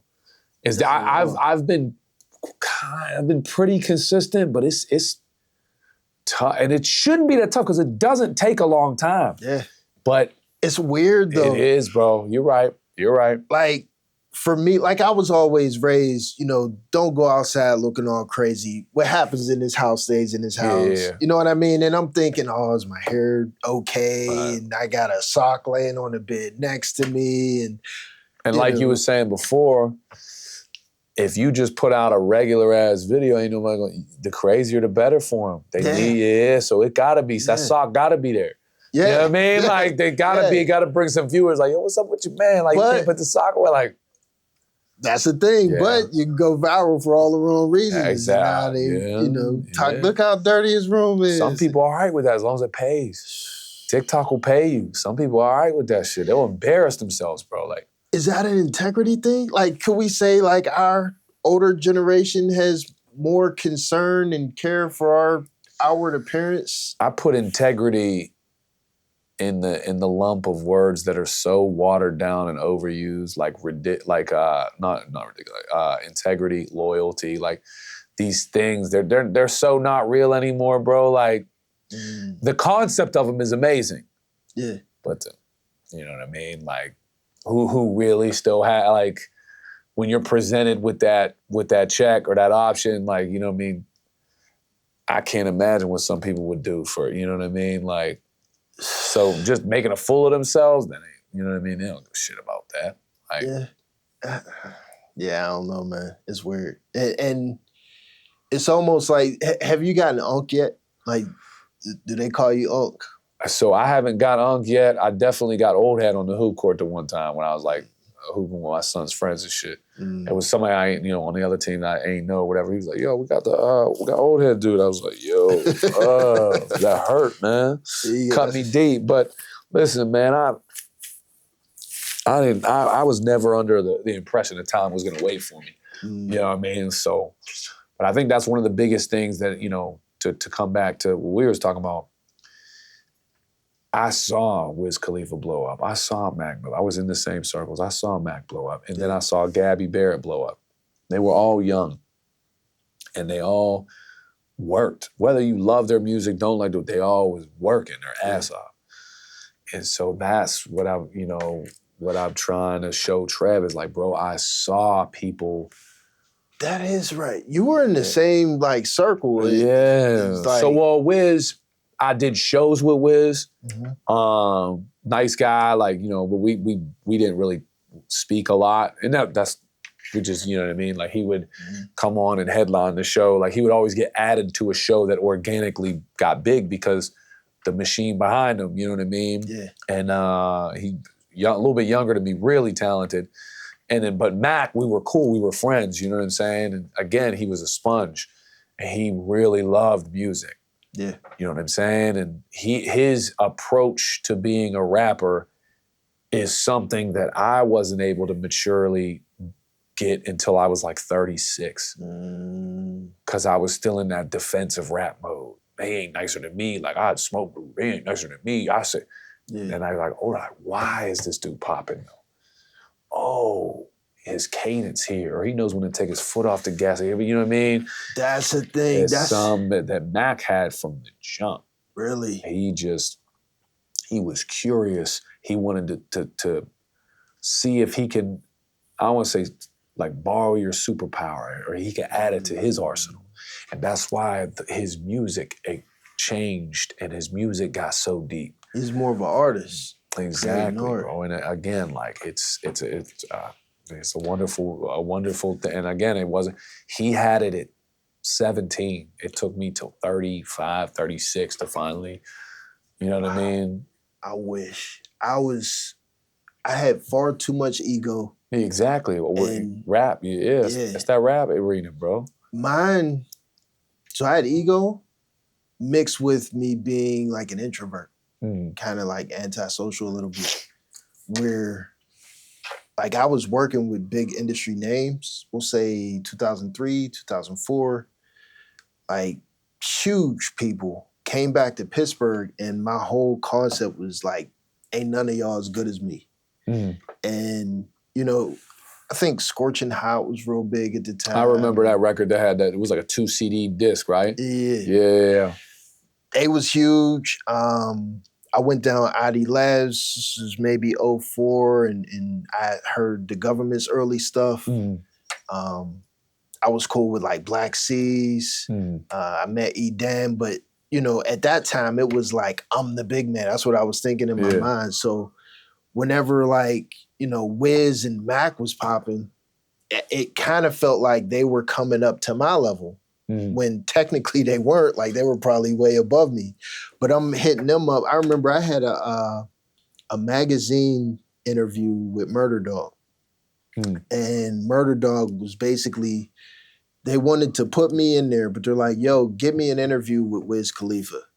I'm like, cool, no problem. Give me a centerfold, your next issue or whatever. So I hit them up, all the people down at ID Labs and stuff, to get them interview with Wiz so I could be on the next one. And they all ignored me like I wasn't shit down at ID Labs. And like that whole thing completely crushed me because I'm like, dude, I'm this big dude. Like, what you talking about? Like, what y'all doing? Coming into that position for me is like, yo, like I have all these industry connects. I'm doing all this big stuff, but y'all like ignore me. Y'all wilding. And from there, the whole not going outside, like antisocial, introvert stuff was like, I'm not at events. I'm not doing big shows, major opportunities. People's calling me, yo, we want you on the show. We want you to do this and that. Nah. Yeah. And then eventually it all fizzled out. And yeah, I mean, I think in the defense of something like that, they probably get hit up so, at the time too, they was probably getting blown up like for the most, you know what I mean? And to know what's valid or not, you kind of got to take a dive, and it's like, how much time do you got? And so, yeah, I like I said, man, I'll tell you a huge like full moment for me. So for years, I was always like, you know, I'm coming up in the battle circuit, I'm doing well. Matt, he'd always be like, yo, Real Deal's the dopest. He put it out there on Twitter. And I guess in my head, I'm like, yo, how come like the rest of ID and Rostrum ain't like getting behind me as like a Pittsburgh dude, da-da-da. So I guess I kind of had like a chip on my shoulder. So I want to say, I always knew Mac like flew my flag, but so I want to say like, this gotta be 8 years ago, Mac and Artie were talking about like bringing me on board for something. It was right when I was doing the BT thing. And then that kind of fizzled out, whatever, what have you. I remember meeting with Artie from Rostrum. We was talking about, you know, bringing some big name battler here, whatever. I can't remember the specifics. But anyhow, probably a couple years back, maybe 3 at this time, 4. Wiz comes to Pittsburgh, and my homie got backstage pass. He's like, yo, let's go check backstage. I'm like, all right, cool, whatever. Go back there. All these Rostrum ID people back there, just showing so much love. They're like, bro, we rock with you, man. Like, we heavy rock with you, man. We always be telling people da-da-da-da-da. And so not too long after that, I'm like, you know what? Maybe let me reach out to a couple of them for some instrumentals. So I reached out, and, you know, to Ricky, Edan, these dudes, man, not only did they like, yo, I absolutely got beats for you. I was like, look, you a diamond producer, bro. Like, I don't know what I could offer you, but it was like, man, we're gonna take care of you, blah, blah, blah. You know what I mean? We'll even mix them for you. We'll da-da-da. And I said, damn, all I had to do was ask, like, who the hell was I to think these dudes should see me battle rap? They're crushing. Like, I'm known in the battle rap circuit. Like, Wiz Khalifa, like Mac Miller was in the movie. I'm thinking because we're from Pittsburgh, they got to turn around and be like, yo, can we help you out? Like, or whatever. Yeah. Dumb, bro. But that's what I'm saying. People like Mac had a much more mature mindset than me. I'm 36 when I finally realized all I had to do was say, yo, bro, I, you know, humbly, da-da-da. Yeah. They like, yo, man, absolutely, bro. Da-da-da-da. And bro, these are people that could be charging thousands a beat. You know, I don't even know what neighborhood to get into money-wise. But, and it's like, bro, all you had to do was basically like, yeah, we love Real Deal, bro. Like, we got so much love for you.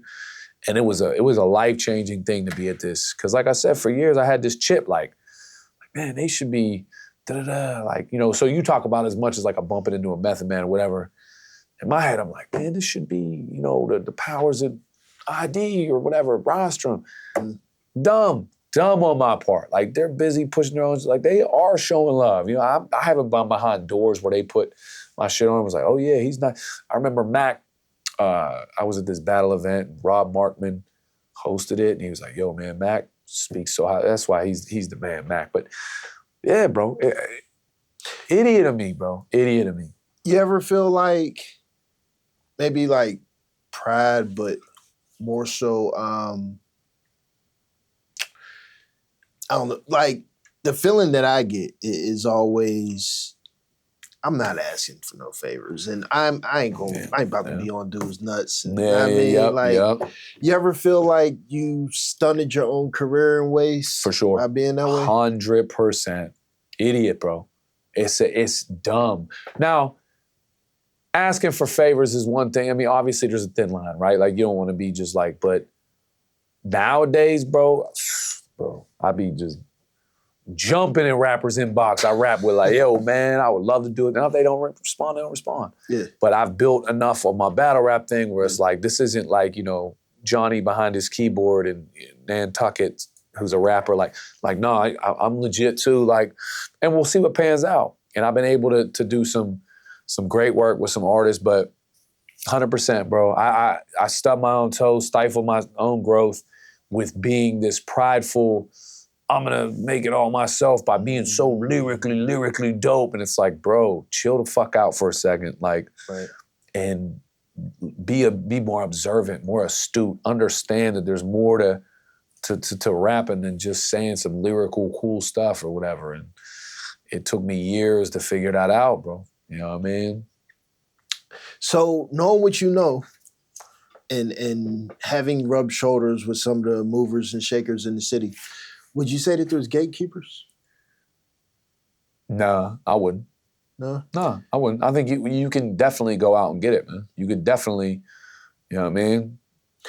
Especially nowadays with social media, what it is and everything, you know what I mean? You can't expect randomly, if I go to ID Labs and I record and I got a cool picture at ID Labs or whatever, I can't expect to tag them and them to collab with me on it. Like, you know what I mean? But no, I don't think that there's gatekeeping in Pittsburgh.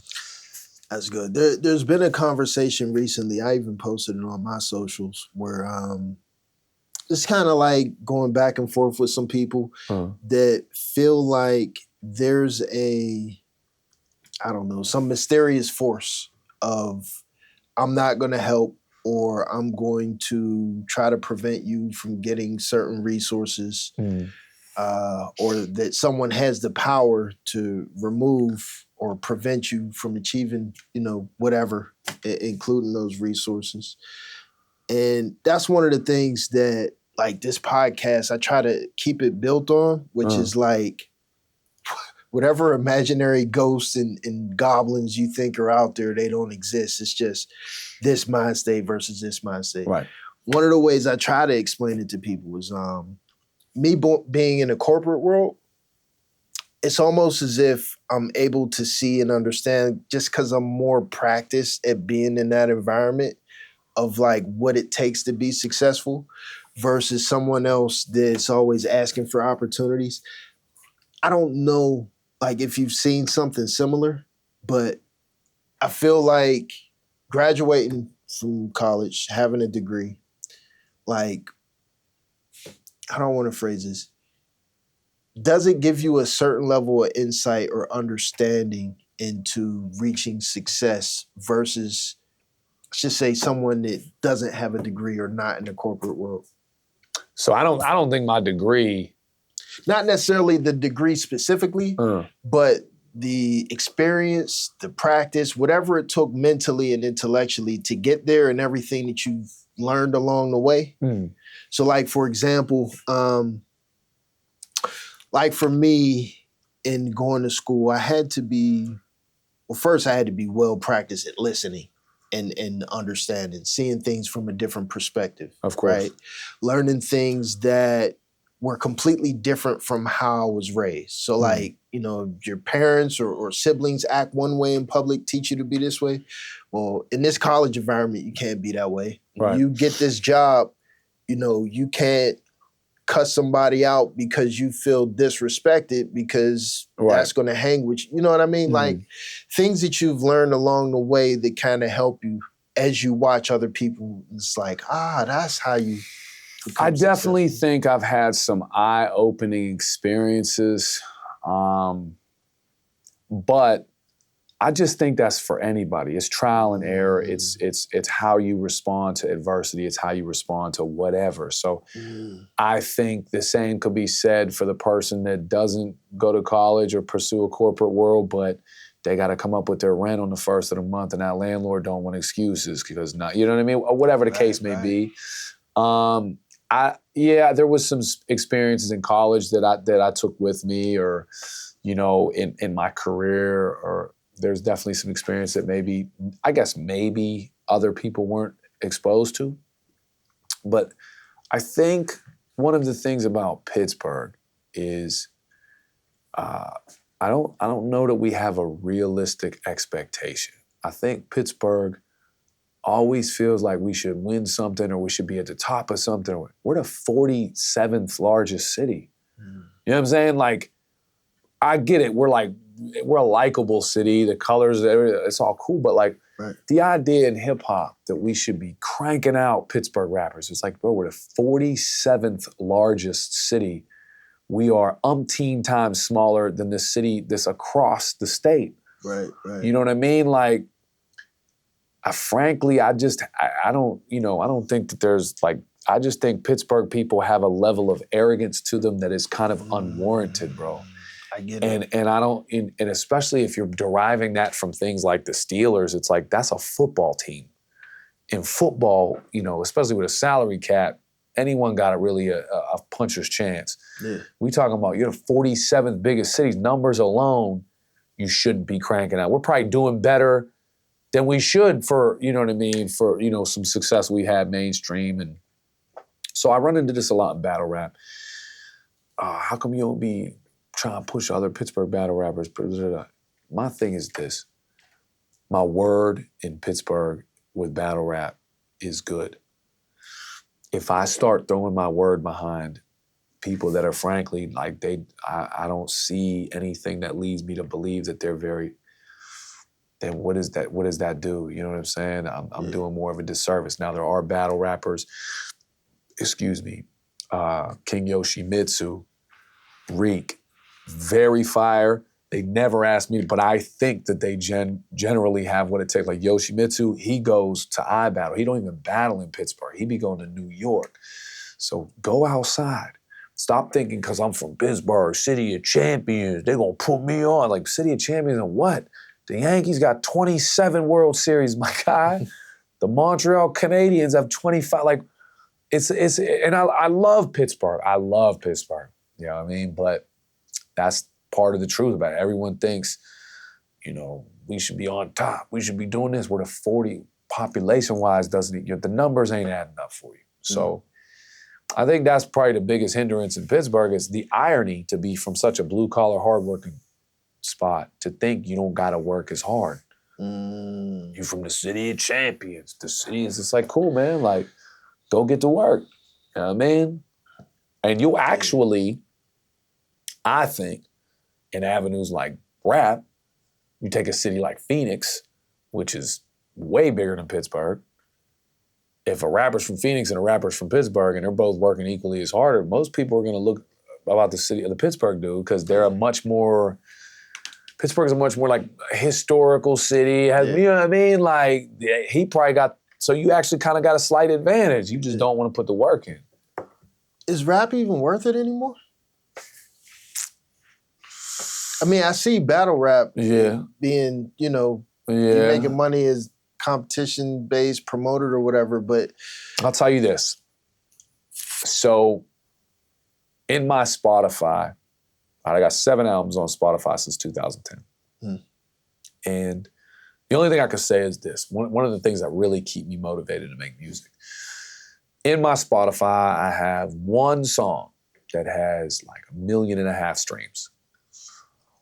And like my next closest one has like 20,000, which is admirable, which is cool, but like 1.5 million. Yeah.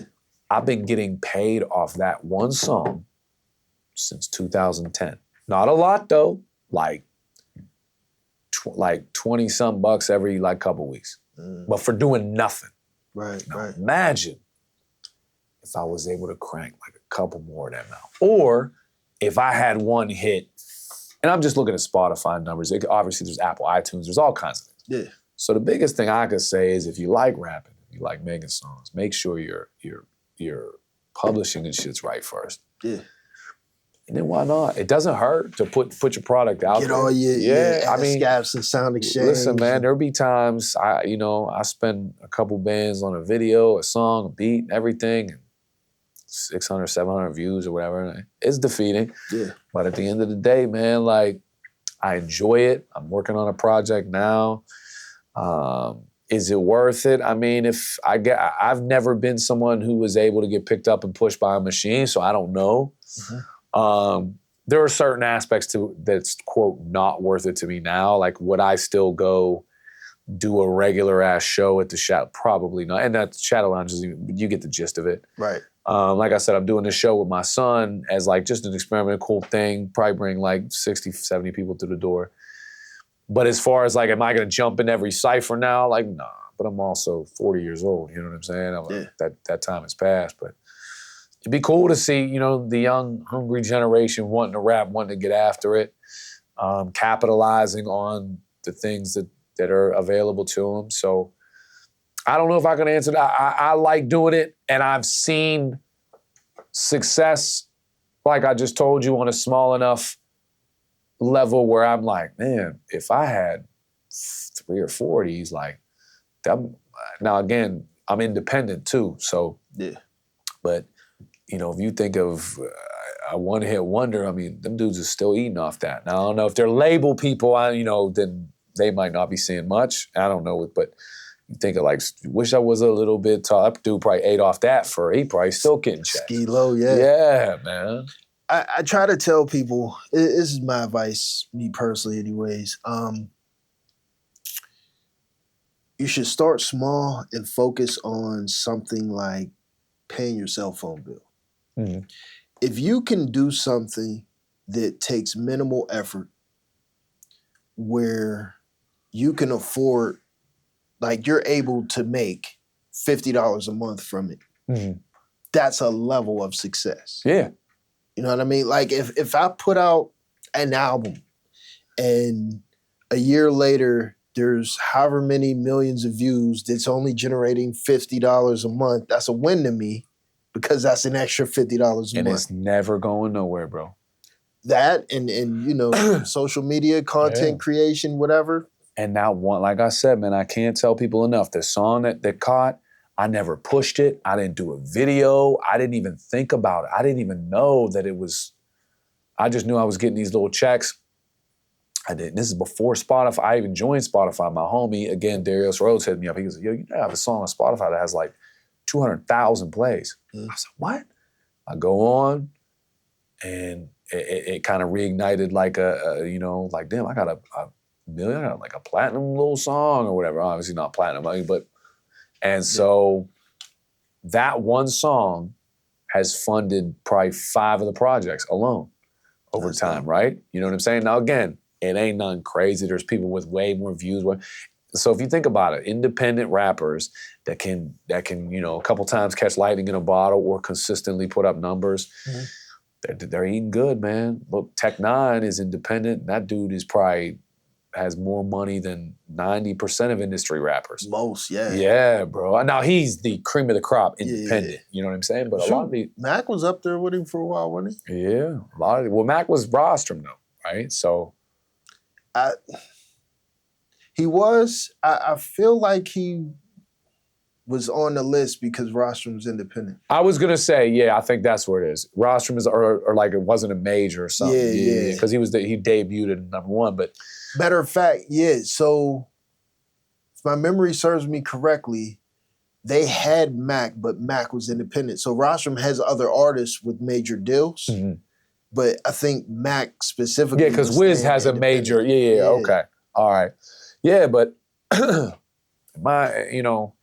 if you enjoy it, if you feel you're good at it, I don't see it. It can't hurt you. You know, I mean, just make sure.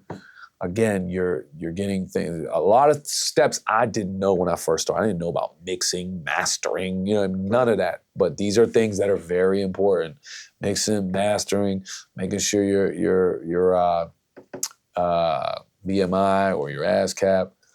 Because if I didn't have my BMI and ASCAP, that one song, I don't know if I could have came back and claimed it. I don't know. But hypothetically, I could have lost out on thousands upon thousands of dollars because I didn't, so. Yeah. And for the audience, there might be some retro, but not much. And again, how many hoops I'd have had to jump through. So, yeah man. That's the thing. It can't hurt. Have you ever been offered a deal or been in a position where it was one on the table at all? Nah, I've never been offered a music deal. I've been offered like battle rap contracts and, I've had 100 million almost battle rap things go through. Not even like label meetings to discuss a possibility? No, man, no. That's crazy. Yeah, and so maybe and that's the thing, maybe battle rap as it shifted, because if you look, early battle rappers had much more success finding labels like Idea, Slug from Atmosphere, Sage Francis, Eminem. You know what I mean?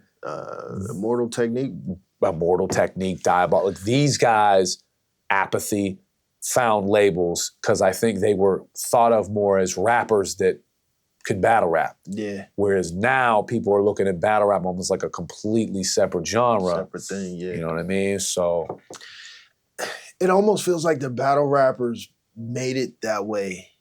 Like, you might not be wrong. Like, cause like when I think of like Immortal Technique, Sage Francis, like way back in the day, like those battlers, like, I don't know, something about them always made me feel like they were making songs, like they were rappers that battled.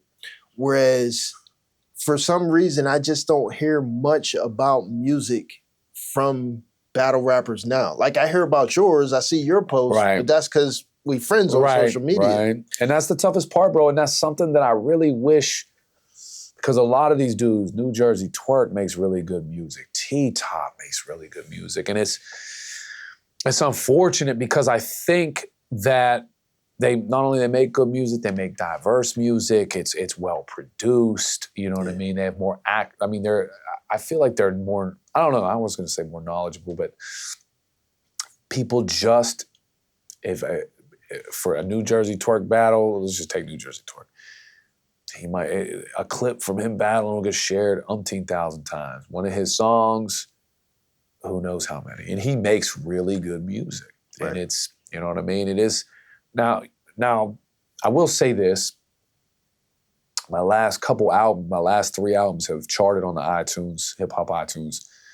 And I'm sure battle rap got behind me, certainly. Right. So I don't want to act like, oh, the fans ain't doing, like, I'm sure if I wasn't battle rapping, like, that's not happening.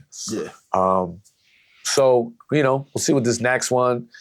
It's hard, you know what I mean? Because I'm sure if I had thousands to put in marketing and promotion, that would make a difference too. But, you know, the reality of it, everything I do has got to be the most grassroots, organic, you know what I mean? Right. But now I'm excited that there are platforms I can utilize more, such as TikTok, such as Instagram, and you never know what, like, lightning in a bottle can look different nowadays. Yeah. We might have to have some conversations after this. I'm like pushing on with everything, like the promotion and stuff I got right now. So I got a partner who's actually a publicist that helps me on the back end, like social media side of things. Mm-hmm. I'm learning all the tips, secrets. Yeah, man. We got accounts set up with all these different places I never heard of. Like there's so much information that I'm sure would help out. I mean, and it's crazy because a lot of this stuff we could look up ourselves, but we too busy doom scrolling, bro. That's serious, doom bro. Scrolling, sometimes a half hour, 45 minutes goes by, and I'm like, yo, I could have just literally learned how to make my product better. And I just looked at the same 10 things. I just rotated them. Yeah. I just answered 3 people in threads. Like, why the fuck did I answer? I don't care about what this person is. Like, yo, did you ever have a goal, like something that you wanted to do? Maybe you were waiting for something. So like me, for example, I'm like, all right, well, I'll wait for my wife to get out the shower. I'm going to sit here and search something. And I start doom scrolling. And before you know it, she come in and she's like, all right, ready to go.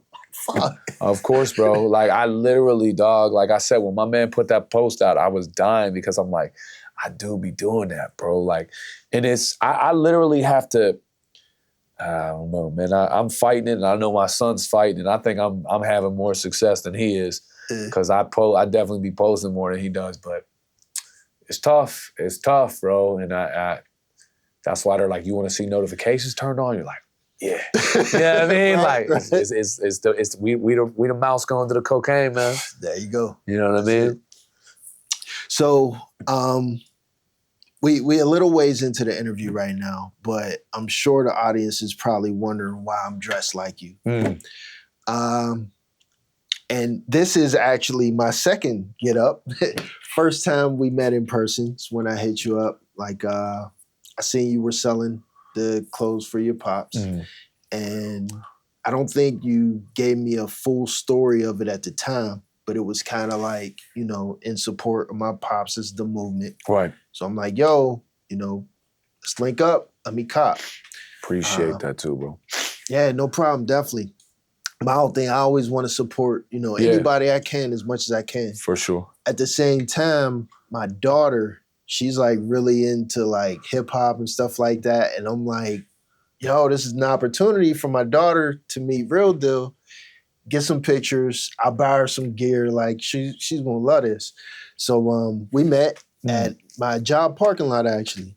Bought the shirts, took pictures and everything. My daughter loved it. She went home, told all her friends, her mom and everything. She met Real Deal, showing the videos around. But while we were in the parking lot, you had started to tell me the story behind the clothes. And the reason I'm wearing it today, obviously, because I wanted to support, but I felt like I wanted to join in and kind of any way I can try to help out with the movement, which is part of the reason why I really wanted you to come. So it's like, yo, whatever audience that I'm going to generate from this or try to push, like, please use my audience as a voice, you know, to get your word out a little bit more. No, I appreciate it. I appreciate it, man. Yeah, and it's funny because we were talking, before here, so I taught, and then I had a Zoom meeting afterwards with a senator from Pennsylvania that happens to be a practicing physician too. So we had a good half-hour talk. I'm going to send him more of the stuff I'm doing. So basically, my father is a victim of medical malpractice.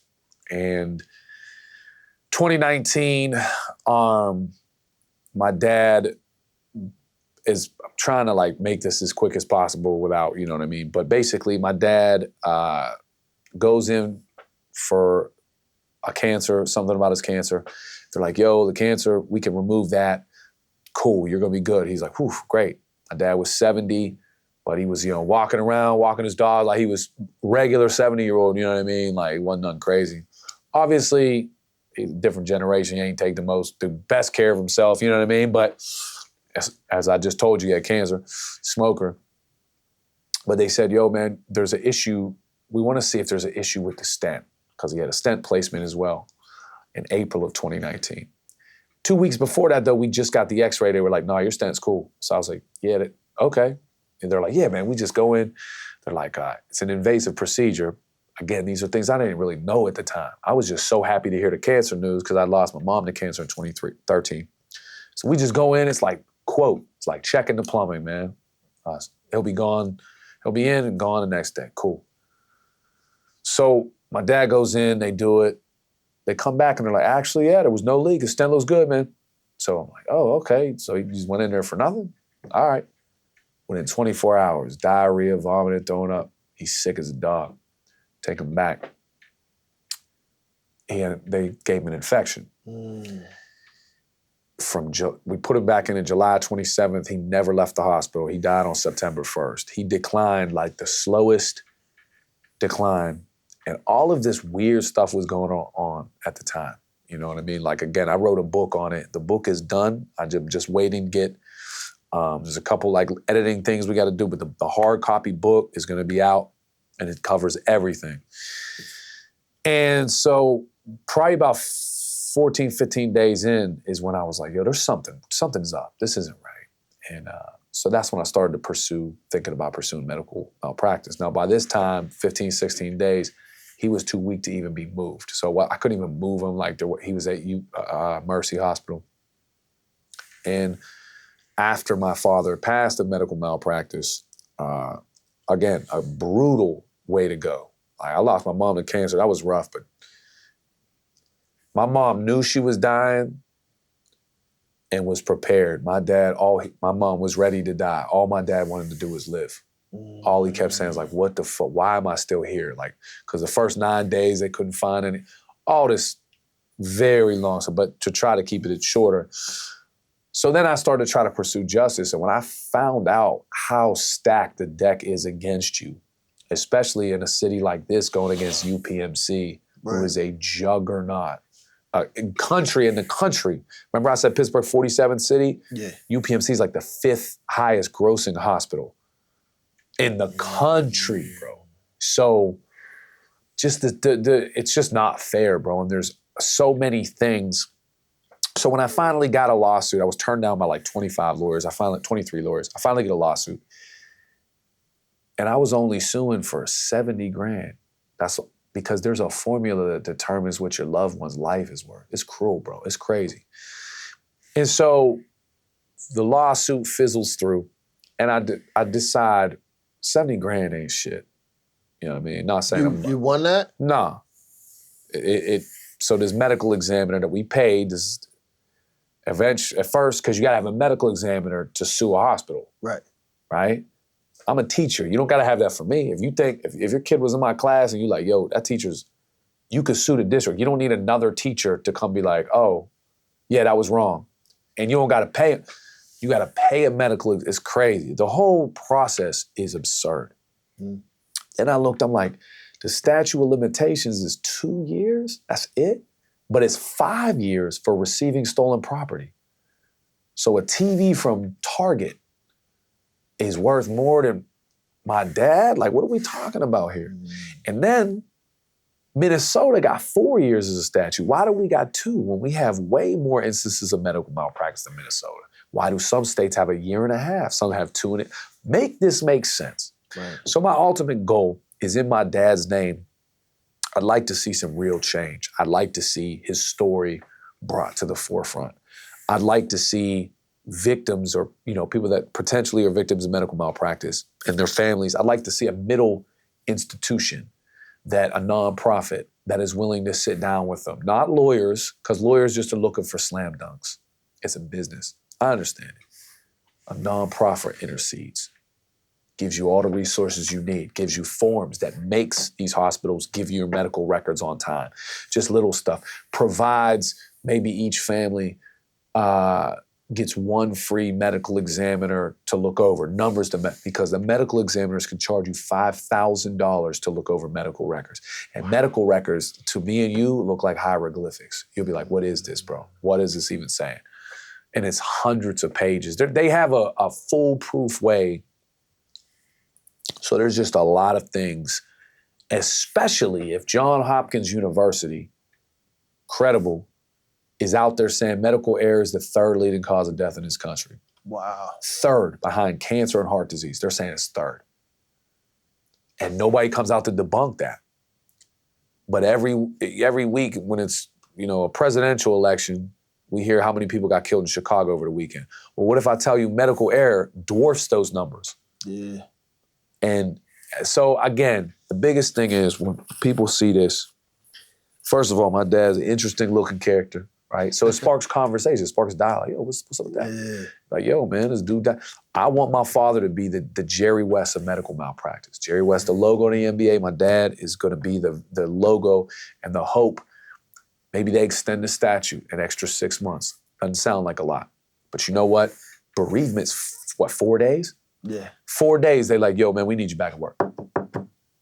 You like, yo, I just had to pull the plug on my dad after these people killed him. I'm supposed to just go on with my regular life and try to pursue this with doctors telling me my father's life isn't worth the effort. Crazy. But because he was a Vietnam vet, they got $615,000 out of my dad. My dad lived in, and you could attest to this, Mount Oliver. My dad lived in Knoxville. It's not exactly Calabasas. It's not Beverly Hills. Right. My dad's rent was $800 a month in an apartment with my brother. My dad didn't have money. He made like $12,000 a year off whatever he could scrape with retirement and VA. So he was insured. So a man who made 12 grand a year, he probably didn't see $615,000 in his last 30 years or whatever, 20 years. And they got that off him from April of 2019 when they put that stent in. They were still sending bills after he died. Paid bills. Wow. Paid, yep. September 8th, I get a bill, Charles Weller. These are, so I have all the itemized, you know what I mean, bro? Imagine you punching me in my shit out of nowhere and charging me for the bag of peas to put on my face.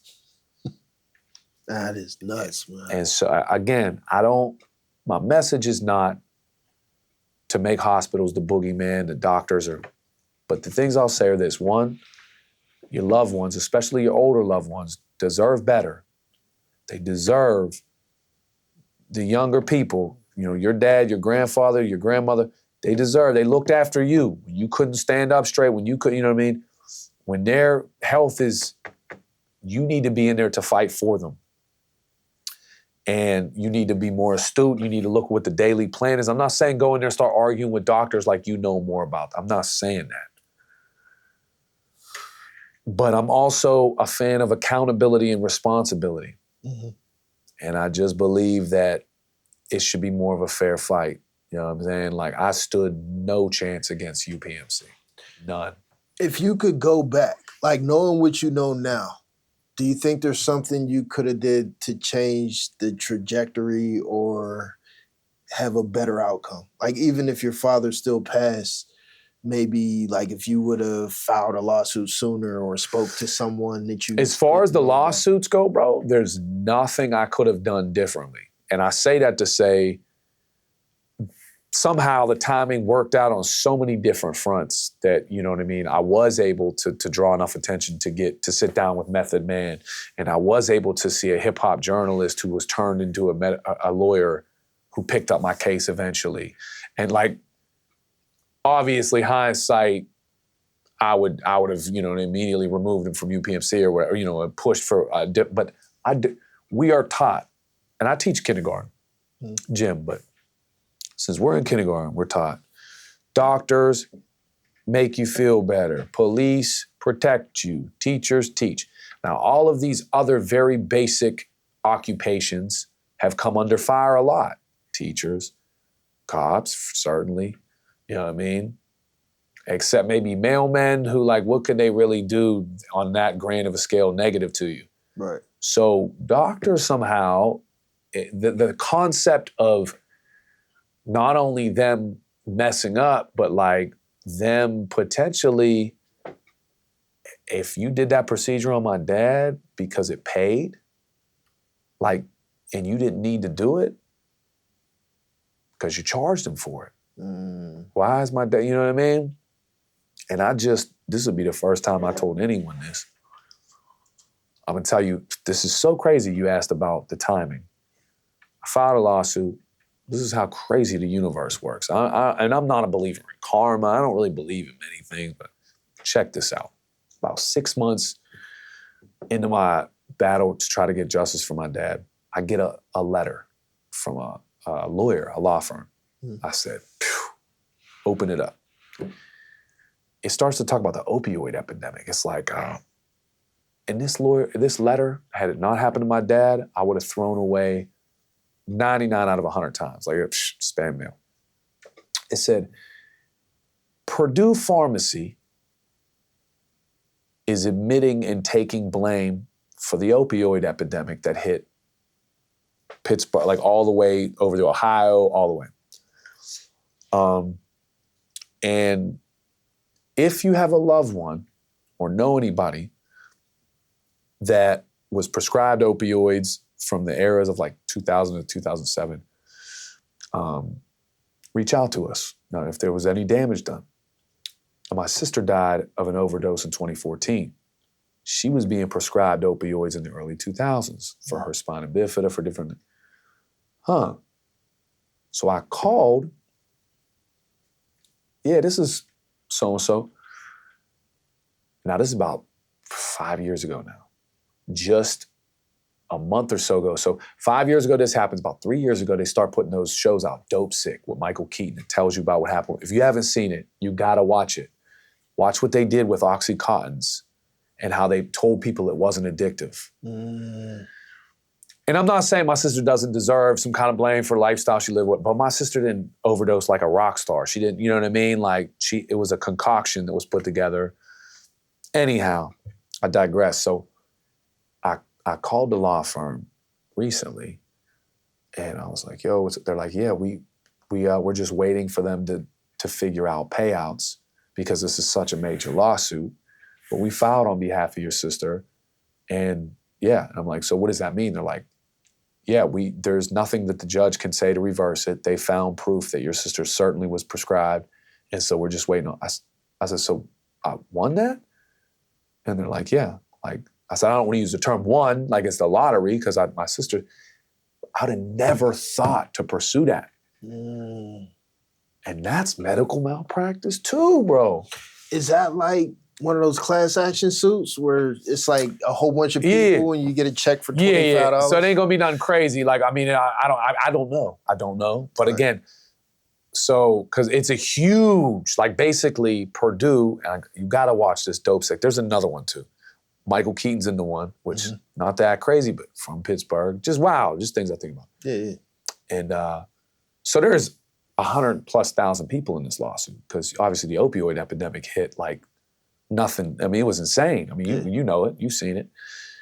So I don't know I don't know, but it just made me feel so special to like, you know, my sister was somebody who kind of black sheeped herself a little bit. She was a little wild, but you know what? She still deserved somebody. She had 2 kids.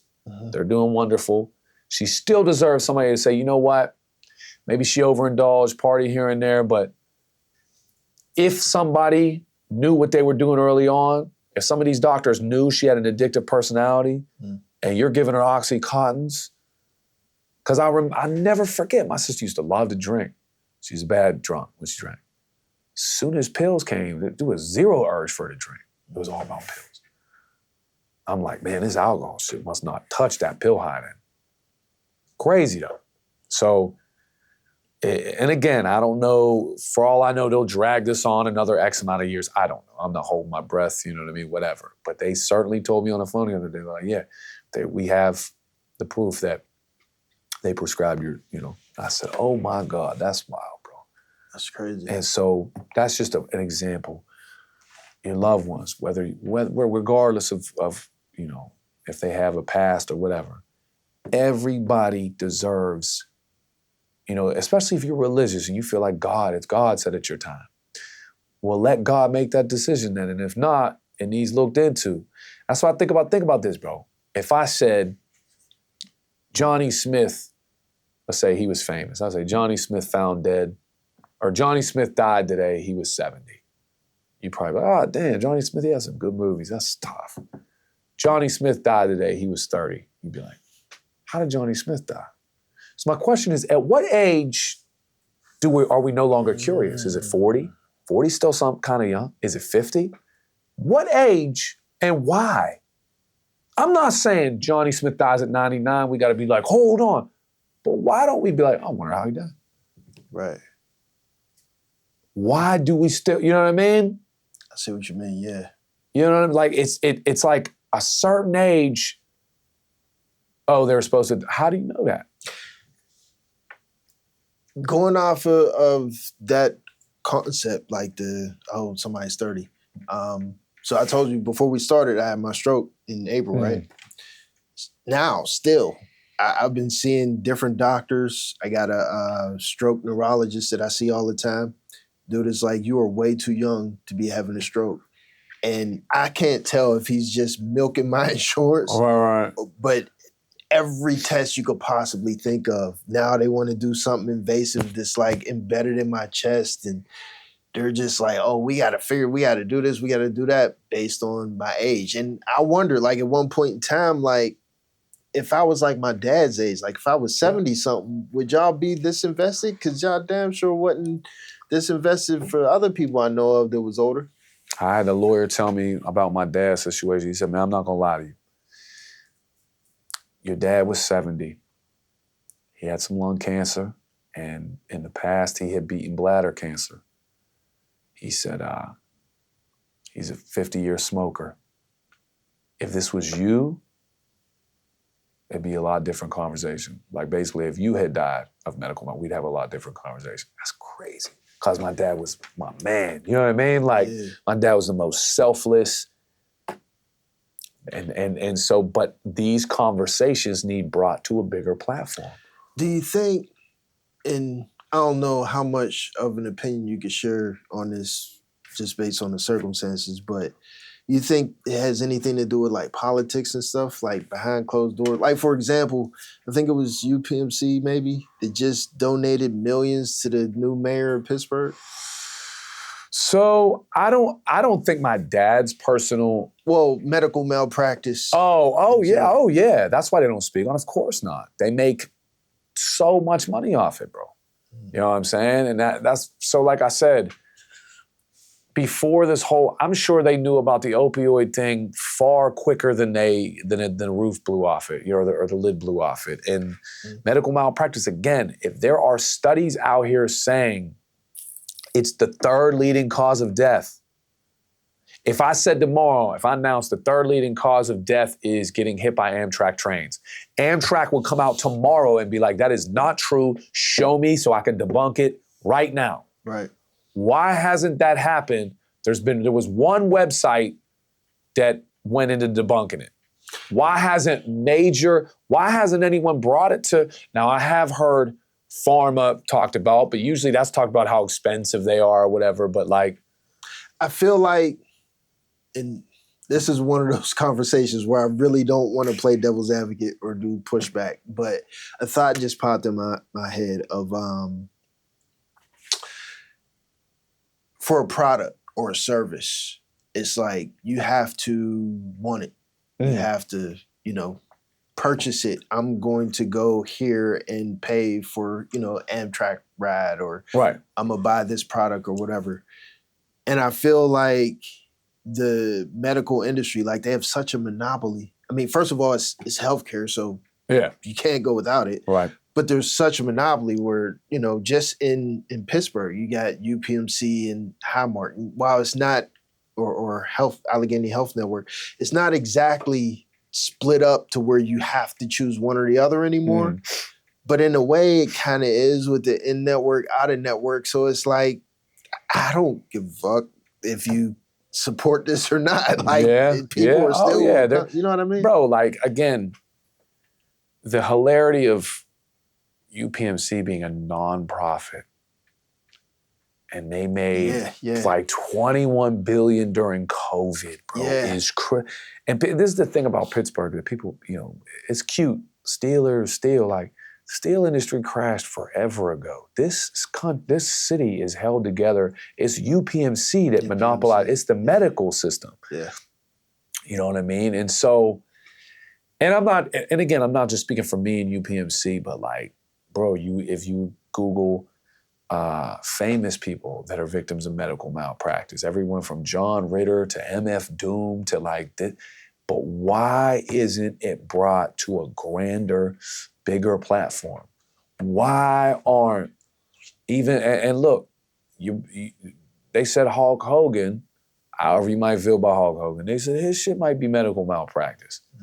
You know what I mean? So there's tons of different names and there's tons of different people, and I 100% believe that money, they did tell me today is they said any kind of reform in Pennsylvania is very hard to move the needle, but the good thing for me is there's no statute on that. You know what I mean? As long as I'm here, I got this movement, and knock on wood, God forbid something happens to me, I'm gonna need my son to pick the ball up, because the older I get, the more I believe in simplifying. Right is right, wrong is wrong. What happened to my dad was wrong. And I hate to be always like, trust your gut guy, because sometimes you could be wrong, but nope, I know that if we had much more time, I would elaborate. All I'll tell you is in this book, as soon as I get that out, it's one of my proudest achievements. I talk about everything from the moment he announced the cancer to 5 years after, the whole 5-year window, how it affected me, the different things I saw, the different ways that UPMC fucked with me. It's really, again, I've never written a book, and this has been a headache to write because there's so many other things I didn't think about. Right. But I promise you, it's en route. There's some little margins that got to be fixed, just some little things, man. But as far as it'll take you on a ride, man. And it's, again, we'll see where we go from there. But So, would you have any advice or words for someone that might be like have an older loved one where they feel like the hospital is being shady or something? Like, what steps can they take to try to? As far as I know right now, the first thing you could do is just immediately contact a lawyer, right? I mean, that's really all only go to. But the good thing is lawyers do free consultations. So they look over your stuff free. Get your medical records, right? Ask questions, write stuff down, take pictures. I'm not saying go in there and start telling people how to do their job, but ask the biggest thing is, what's the expectation? What is the daily plan? Don't let them just continue to shovel bullshit at you. Yeah. Because sometimes, and like this with the case of my father, time is precious. The more that my dad used to always say the word fiddle fuck. The more they fiddle fuck around and bullshit, this infection was ravaging my dad's system while we're sitting there. Yeah. And the expectation every day is, if he feels better, if he can eat, if he feels better, that's 5-6 days of that. Don't allow it to be that. Mm-hmm. Listen, when grandma says, I don't feel, something's wrong. Listen, she's not, a lot of times they try to treat old people like they're just bitching. They just don't like the hospital. They deserve to be heard. You know what I mean? Right. So, yeah, I would just say pictures, chart everything, what the expectation is, get doctors' names that told you whatever they told you, because that's another thing in UPMC. I've seen so many doctors, brilliant on their part. Mm-hmm. They just hot potato you around. And then the only people that you see consistently are nurses, who were the best. My dad's nurses were amazing. Or kind people that are good people to talk to, that are like warm people in that field, but not like doctors as much. Right. Like, the people you have the conversations with about. But as far as doctors, man, they'll pass you to each like, you'll see a different doctor. Oh, I'm the so-and-so, I'm the head of this specialty. You'll see him one time. He might say some off-the-wall shit like, wait a minute, you'll never bump into him again. Mm. So they know what they're doing, bro. And I'm not saying they purposefully, but I think they did a procedure, they messed up, they knew they messed up, so then they're going into cover-up mode, and whether my dad lived or died was irrelevant. Because he's older and smoker. They ain't think people would bat an eye like, yo. You know what I mean? So I'm here to say I definitely batted an eyelash. And again, had they said, your dad is so sick, we got to put him on the table right now. He might live, he might die. What do you think? I'd be like, if he got a chance to live, I'll sign off. Had he died like that, we'd be having a different conversation. Right. You know what I mean? Like I said, I'm not mad. Like, death sucks. I watched my mom die of cancer. I get it. But right is right and wrong is wrong, bro. So where can people go to support, man, get the Justice for Charlie gear? So listen, realdealraps.com is my website, just realdealraps.com. I'm getting some new Charlie stuff in. But I have a petition that has eclipsed 10,000 signatures. That's on all of my social media. Real Deal Rap. It's free to sign. This is the only time I'm gonna look at the page. Free to sign. If they be like, yo, you wanna throw a couple bucks, that's up to you. That doesn't go to me, that goes to them sharing it more, I guess. You do not have to do anything like that. But share the petition. That actually worked? Petition actually worked? So I don't know. I know right now it's something to have in my back pocket. Like I said, I've been, I've talked to a couple senators, and the lead off, when they say, try to get something going grassroots, I say, oh, I do. Let me show you. It's this right here. So I don't know that that's necessarily what it's done, other than maybe giving me more credit. Putting some things in motion, basically. Right. But, got you. yeah. So like I said, I had a meeting with a senator today. We talked about some reform. He talked about some different things that, I wasn't aware of. But yeah, shirts, hats, that's all great. You know what I mean? If you, like, again, somebody asks you, those are my favorite stories. Someone's like, yo, man, I was walking through Walmart, and someone's like, yo, man, I got to ask you about that hoodie or whatever. Yeah. And then, you know what I mean? And it'd blow your mind how many messages I got. Dude, my grandma just went in for some, and I swear that she was I'm not saying every single message I got is medical, but I don't know. But if you suspect, man, do due diligence, right? Yeah. And if they turn around, and there's gonna be a lot of times the doctor or whoever, not the doctor, whoever's gonna say, look, I'm so sorry but this isn't, like, this is, and at least you know that. You can be like, all right, well, I went to bat. I fought for those people that fought for me for that long, Dig it. All right, man, I believe that's our time. Hopefully we covered everything that you wanted to cover, everything you wanted to speak on. No, man, I think we covered it, man. I appreciate it, bro. Hey, man, I appreciate you for being here. It took a while to get you in here. Yeah, man, the weather didn't cooperate with us either, man. So of course, yeah. But thank you very much, man. It's been a pleasure. A great conversation. My dog, man. For sure. Know what it is. It's the Play Cousin, real deal. I'm Kalaj Dame. See y'all next time. Oh, man.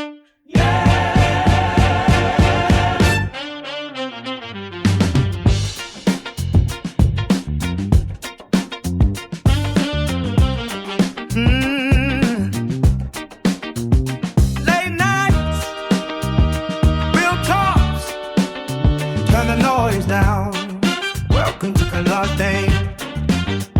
City lights, long days, heavy on the mind. Everybody talking, but they never take the time. Truth in my chest, I don't sugarcoat pain. If you sitting at the table, you gotta show your face. Conversations deeper than the surface we've been shown.